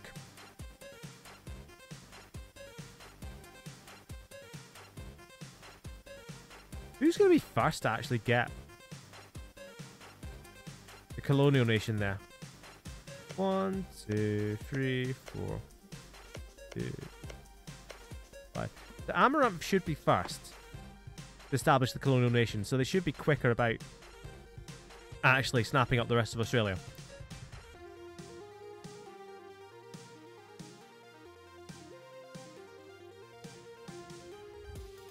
In the past 25 years, who's profited, who hasn't? I think the past 25 years can be seen as a success for Versailles, who are still gonna die, but they've not lost anything in the last 25 years. A major success for Nordisreich as it stands right now, in that they managed to survive a punitive war. Because remember, it was Schwarzwald. Schwarzwald got knocked down because they lost the punitive war, and Nordisreich survived it. Of course, hilariously, is that the Polish name for Berlin? Ripin? I assume so, because that's how the system works, but you know. The Yunlin are getting beaten back over here. Big old 58k stack right near Beijing. Where is Beijing? Not right near Beijing, but within striking distance. They need to bring that 36k over here. See if... Yeah, that's the fort they needed to hold. They need to bring their armies together, and with their armies together, they'd probably smash Sonia Sedai. Do they have any more military ideas yet? Nope, just still defensive ideas, but that gives them a lot of morale. Just having a quick look around other ideas. See what everyone's picked up. Exploration for Caboose. Because they weren't already, you know... They didn't have enough directions to expand in. Where are they even going to explore? Where are they even going to colonize? There's nowhere left to colonize. Savage men going into economic.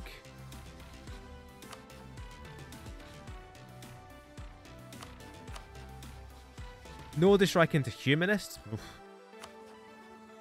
I don't know what they think they're going to be conquering.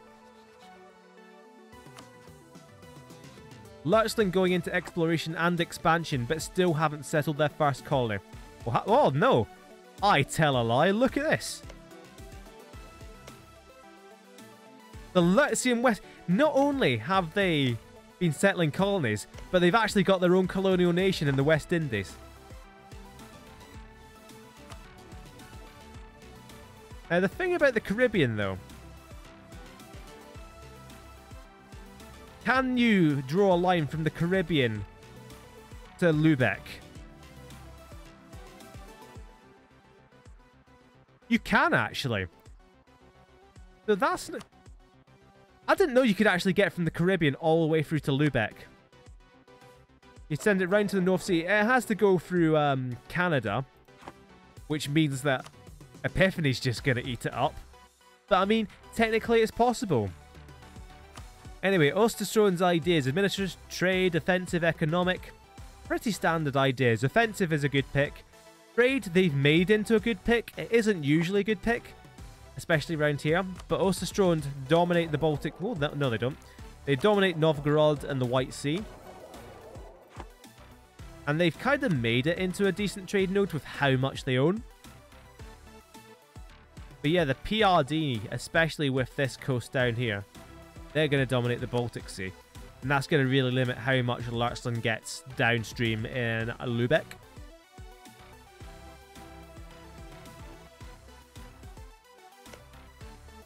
When did they get Hamburg? That's a major loss. And Bremen as well. Hamburg, Bremen.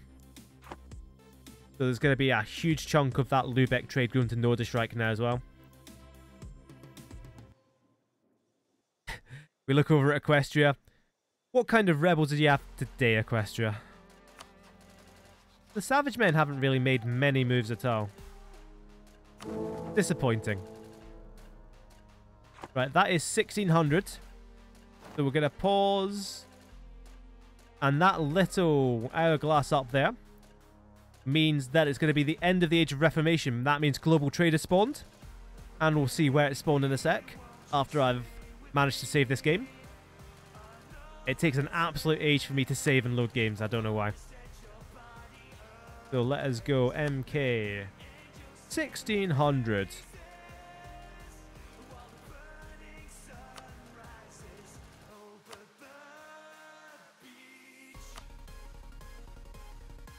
So Genoa is the birthplace of global trade. As of course it is. Right beside Lucca, and again, ere it looks, the height of innovation. Ere it looks are oh no, whoa. Ere it looks have finally gone to war. They've gone to war for themselves. And they've waited a bit long to do it because this is what they're up against now. You know, when ere it looks finally go to war, I can appreciate that it's not just, oh, what they've done. I'm well chuffed for this. What they've done is they've called Epiphany in. And of course, London are on the other side. That breaks up the London Epiphany alliance. The London are kind of stranded. They've just got Switzerland and Norderschreich now. Switzerland uninvolved. Let's have a quick jump in. I think ere it looks should win this if all these guys bring back their colonial armies. Because, yeah, there's a definite advantage there. But it's a lot closer than it really should be. How the shit... Wow. Actually, if you look at London and you look at Nederland, you look at this M4M alliance here, they've got the naval advantage, I think. So if, as we suspect, there are a lot of armies across here for Epiphany, and indeed, a lot of those numbers will be Epiphany in Canada, the Antilles. Although I suppose the same might apply to Nederland, Brazil. So they'll inflate. They'll kind of inflate the troop numbers. But ere it looks, they have 41k. They'll demolish Versailles. They're not going to lose.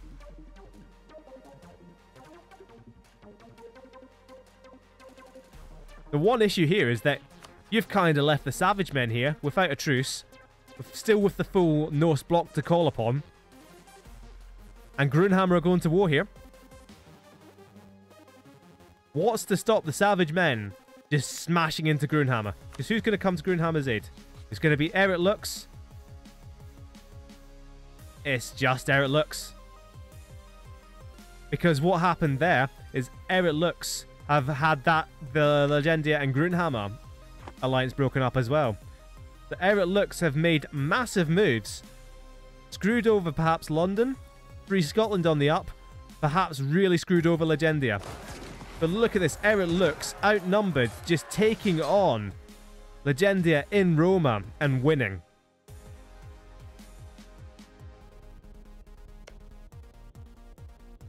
I saw a siege in Constantinople there. And I was well up for it. I just had a little jolt there. Siege in Constantinople. But I think it was either just a drilling army or it was rebels. Where even is Macaronesia? Macaronesia is this state right here. You know, not really worth chatting about.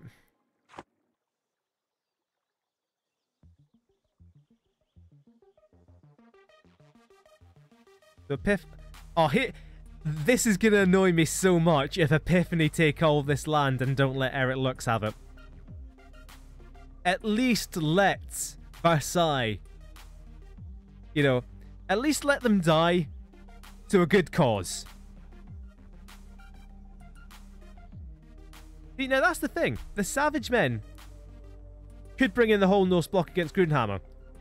But then that has a knock-on effect. Caboose could bring the entire Islamic Triumvirate into the Savage Men, into Equestria. There's no truces. Where are their armies? Their armies are well spread out.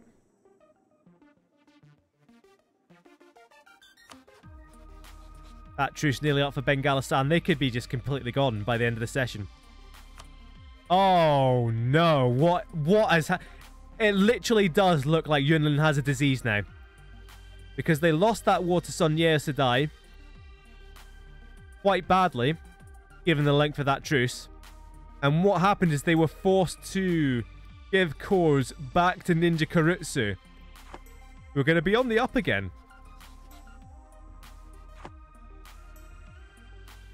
Yeah, then Tequila attacks Arkansas. Oh, no. Tequila is improving Caboos's opinion of them. Oh, no. Look at Tequila's allies. Amaranth have betrayed Bengalistan once again.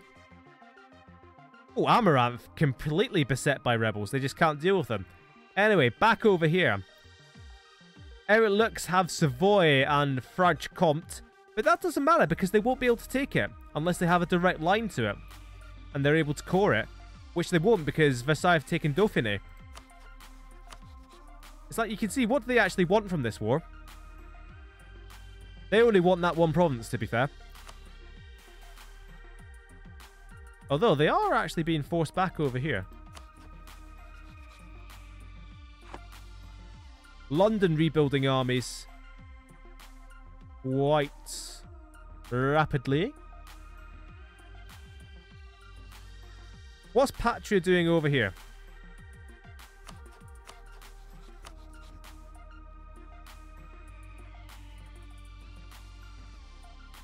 Grunhammer sieging down Nederland. Classic.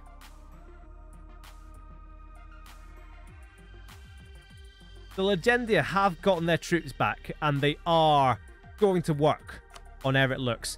Now, Eric Lux only have the fort of Firenze, albeit it's a very well-placed fort. It's a hill fort as well. But that's the only thing standing between them and their capital of Lucca. How quickly is it going down? Not very quickly.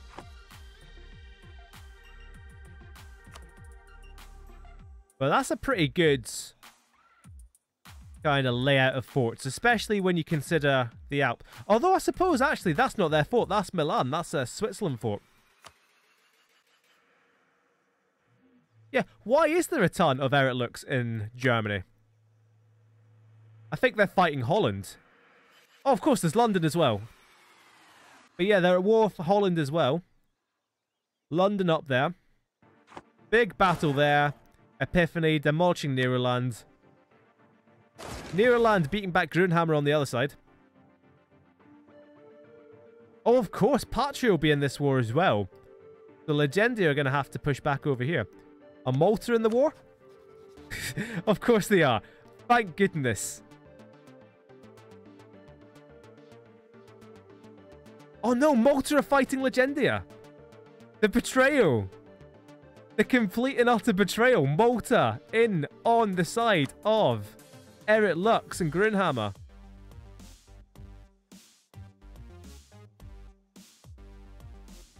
I can't believe you've done this. This is truly the biggest betrayal of all.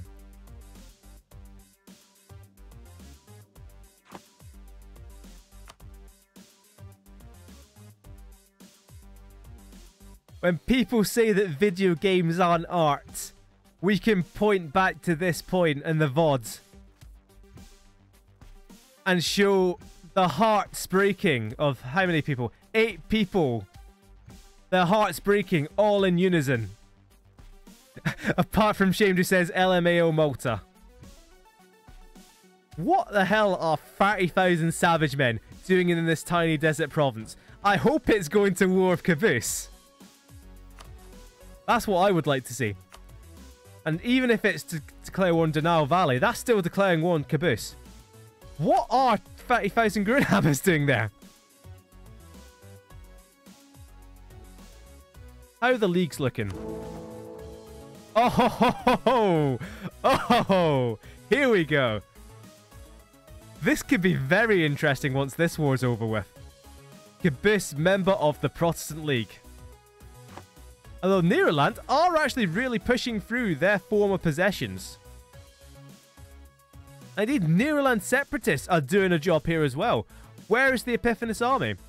It's up here, sieging down their former ally of Nederland. Eric Lux have kind of scrambled together somewhat of an army back at their homeland. Schwarzwald is still doing really well for themselves. That's a 40k army with good leadership. And of course, they are still Norse. And now that the rivals are Switzerland, Nordisch Reich, who aren't allied with the PRD anymore. God, the diplomatic situation got really turned on its head with that, with PRD bailing on Nordisch Reich.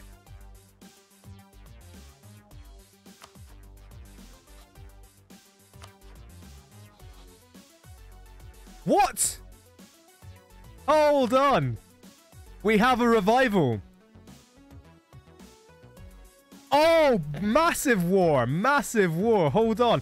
First of all, Perevarot back on the map and allied with Caboose. When did this actually happen? Because this is what I was saying before. Noted rebels Perevarot have rebelled, and in 1600 they have returned. 1600. They were only dead for 27 years. They were just hibernating. But the bigger point here, the bigger issue. Oh, here we go. It's all kicking off.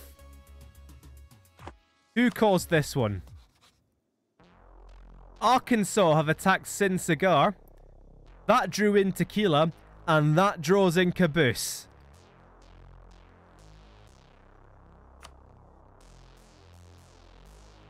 I'm really curious about the numbers in this one, actually. Because look at that. It's just Arkansas and Caboose against all these guys. They have the numbers between them.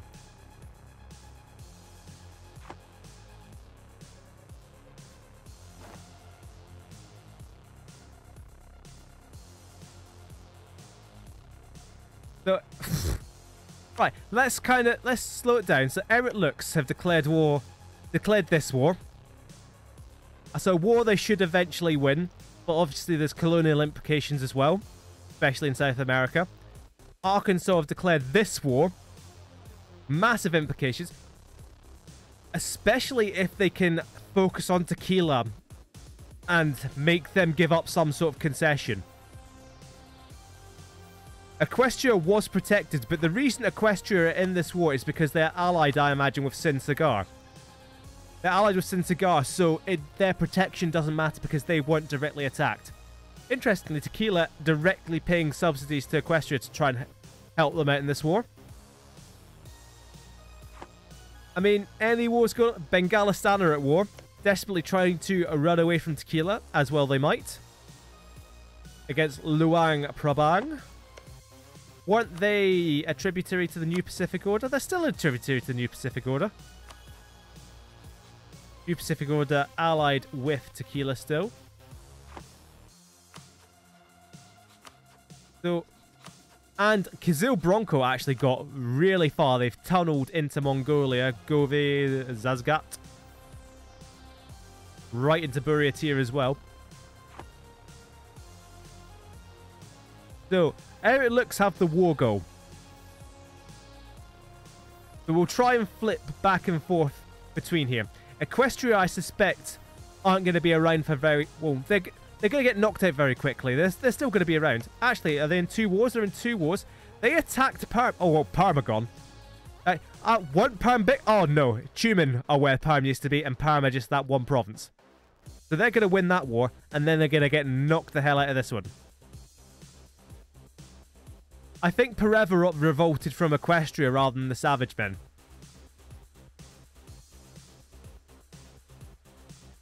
So, Caboose are committing a lot of armies to killing Equestria. So you have to imagine... And they're not going to have forts either. They've got 1 level 1 fort. So it's in Equestria's interest to just get out of this war quickly. Because look, there goes their army.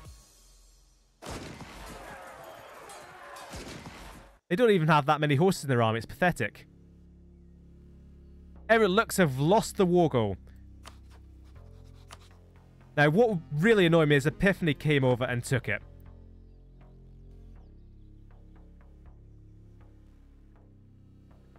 Yeah, Legendia making progress on Patria. Still 30,000 savages taking attrition in the desert. So at the moment, Caboose do have a big old army over here, but they are outnumbered. They are outnumbered, but they have sent Tequila packing.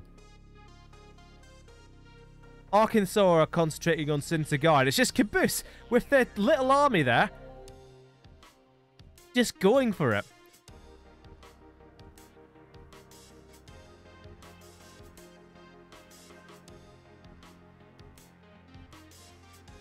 Patria crossing over to Constantinople. Maybe attacking Legendia from the back. Who knows?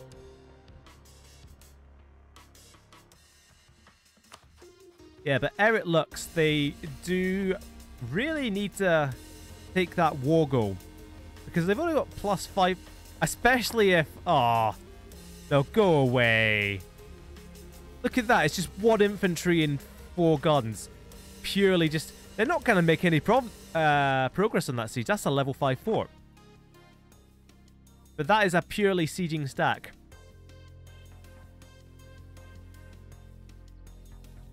God, imagine if Eric Lux actually took land from London. They've already monopolised the 2 biggest trading ports in Genoa and Venice here. They take the English Channel as well.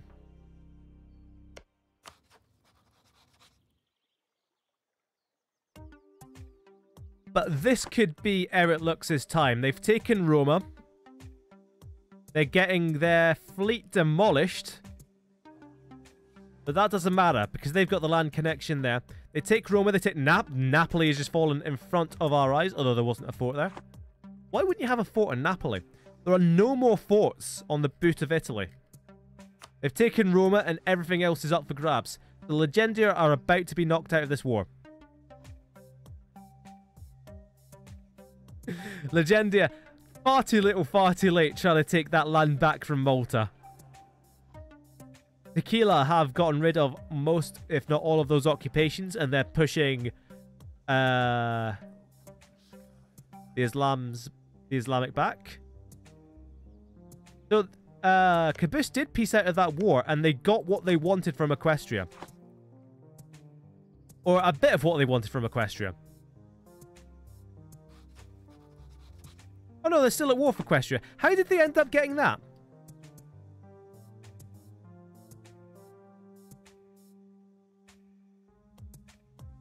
Wait, that's Medvedstrana. Medvedstrana. They're not in any war, but their army could be wandering about. I did see them earlier, actually.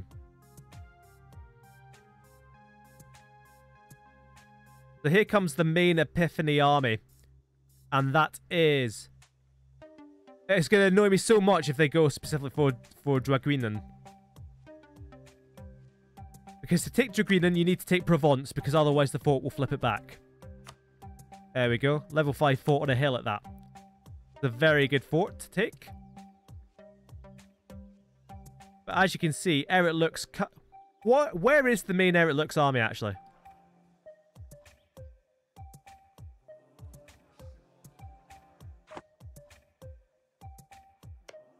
Yeah, Schwarzwald held on. The truces are all gone, actually.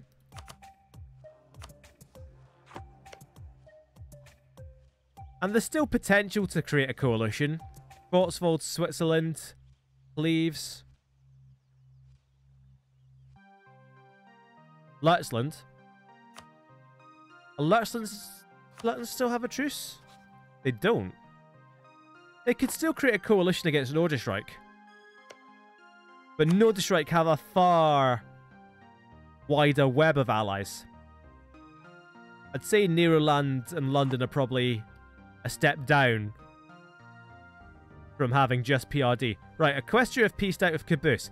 That means the entire Caboose army is going to start making its way towards Tequila.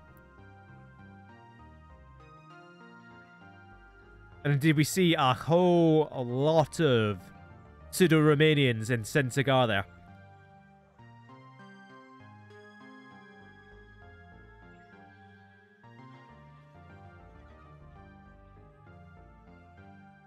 Legendia is at peace, and it looks like they've lost Urbino.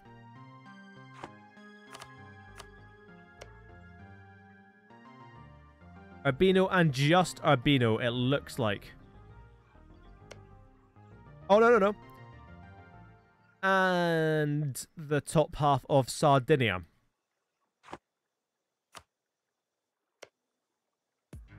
Wait, what was that? Oh, here we go. Because we saw the Caboose Navy there killing off something. Because it's all kicked off. just as Eric Lux take their first bit of land. The War of the Protestant League has begun.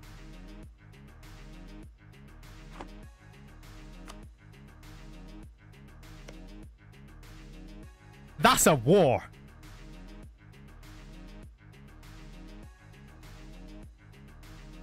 Oof.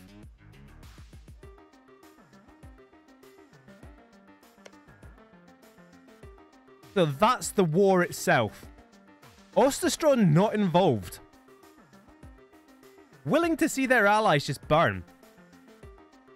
Although potentially Osterstrom just going to come in for Lurtzland at some point. But this is very interesting, especially for the Catholics. This is probably good news that the wars happened while Caboose are as far away as possible. If you have to involve Caboose in the war, make it when they're in India. So who actually declared this war? Of course it was Switzerland. Who else would it be but Switzerland? The world's greatest villain.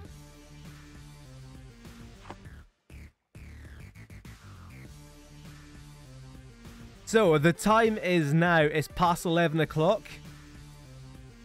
So as much as that's a horrendous cliffhanger to leave it on, there is where we will leave it. I'm not gonna I'll push it on to the 1st of June just to save at the first day of a month.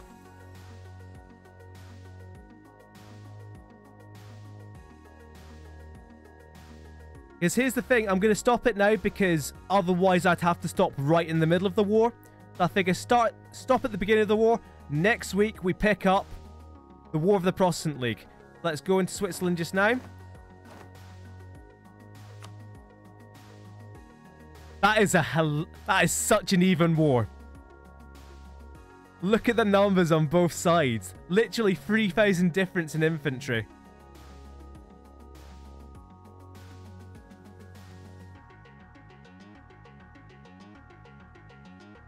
But Caboose and the Savage Men on the same side, I think that could be telling. Although... So, it's all about showing superiority, it's all about winning battles, which is going to favour the Protestant side. However, if we look at Switzerland, Switzerland have some fairly defensible forts. But all the Protestant side, all the Catholic side have to do, really, is knock out Switzerland. And Switzerland are caught between all of these guys.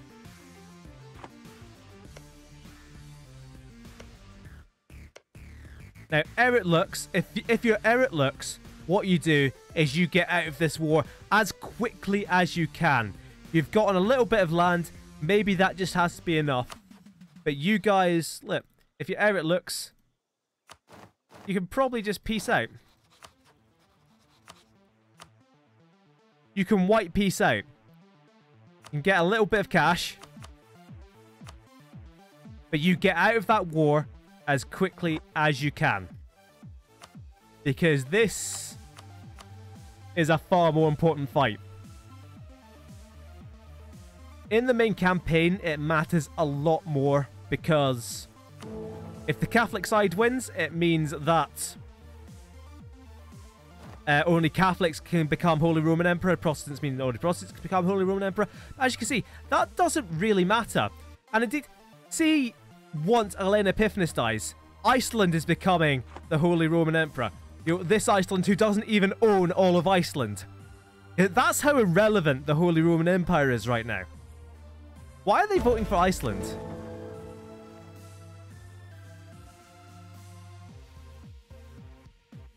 I genuinely don't see why they're voting. Maybe they can't vote for any member of the leagues. Or it's like a massive penalty to voting for anyone in the leagues.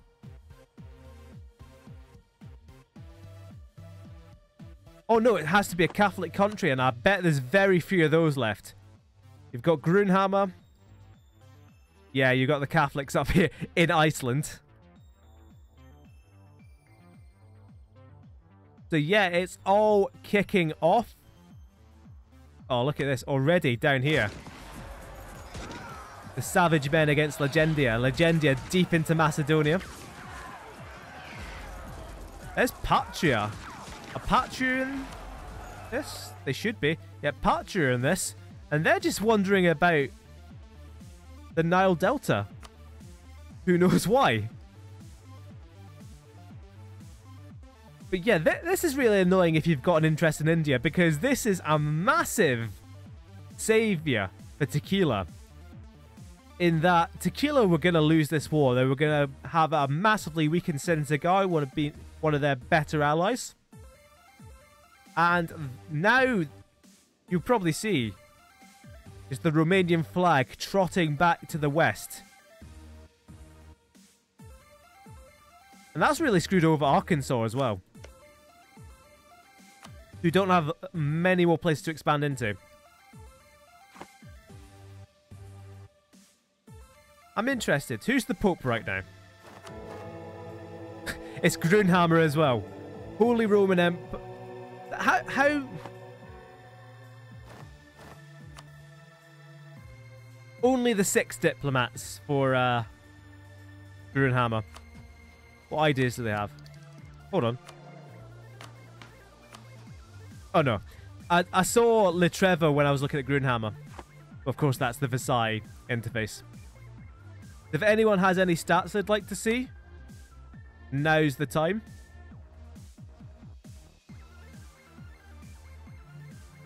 On yesterday, Osterstrons completely tapped on manpower. Where's Eric Lux? How many mercenaries do Eric Lux have? Only 12. But then they're completely tapped on manpower as well. How Caboose doing? Alright.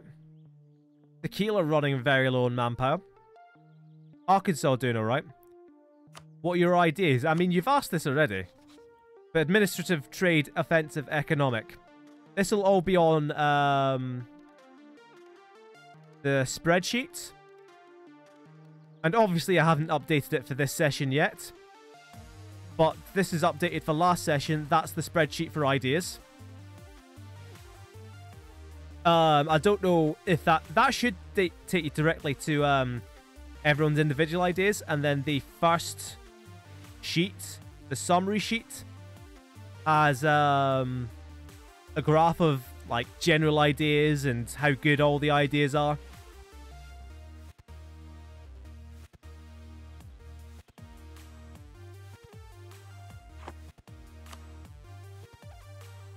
So this is force limits. And obviously, Epiphany have a massive force limit. But if we look at the total army, Epiphany are below even the PRD right now. Because they're nowhere near the force limit. They're about half of their force limit.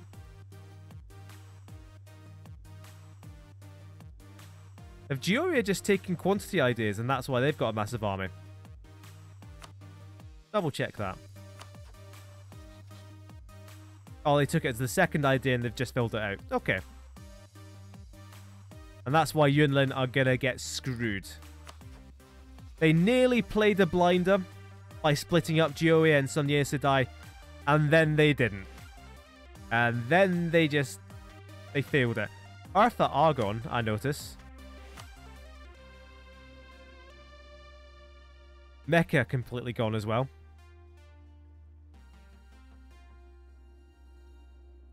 Malta, why? They were just using Legendia. It was all their plan from the start. Maybe if I'm friends with this big guy here, he can help me make more powerful friends, and then I'll backstab him. God, imagine if Versailles somehow get out of this war without losing land again. I'm interested in, yeah, so Eric looks all the way down, making less than they did before. Because, how's their production so low? Have they been devastated? Not really.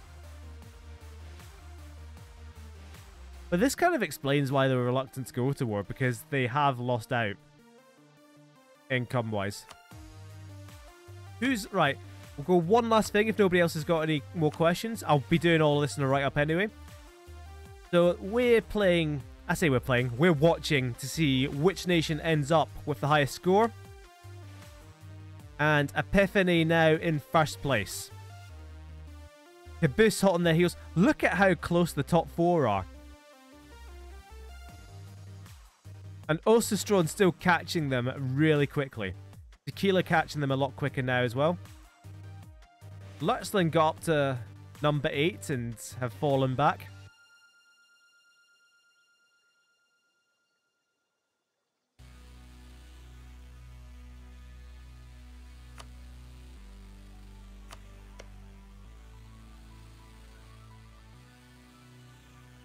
The one last thing is that I'm quite unfamiliar with the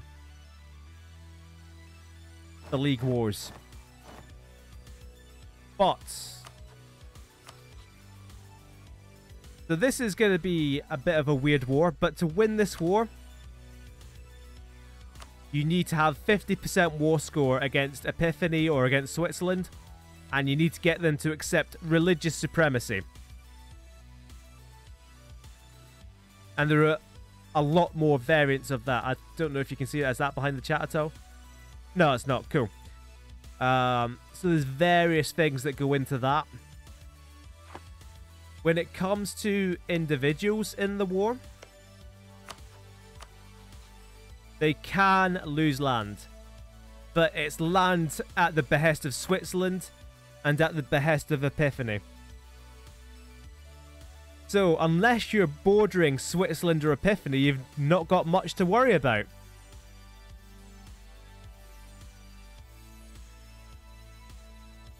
Versailles just sitting in the middle going, for Christ's sake.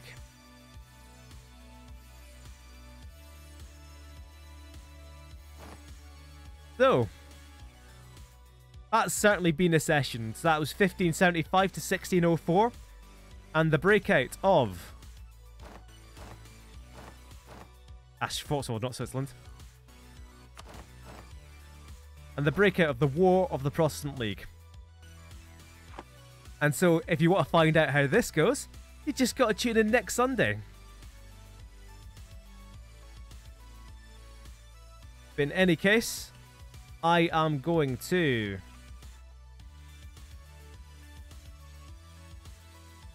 leave this on a little bit of a scroll. I'll fade this out. And I'll see you guys next week.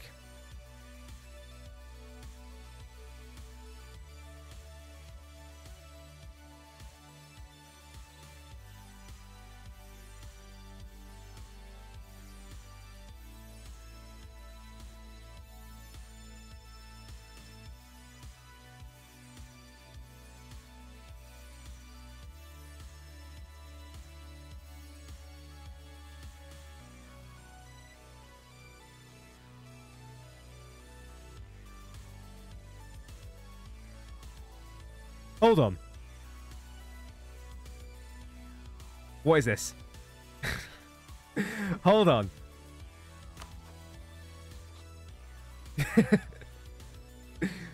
Right. Amaranth for going after the Australian minor capital and then losing. And then losing badly.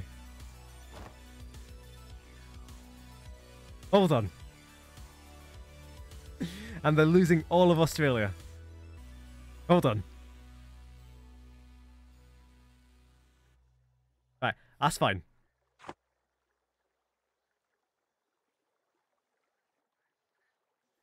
Next week, the thrilling conclusion. Let's continue scrolling. You saw nothing.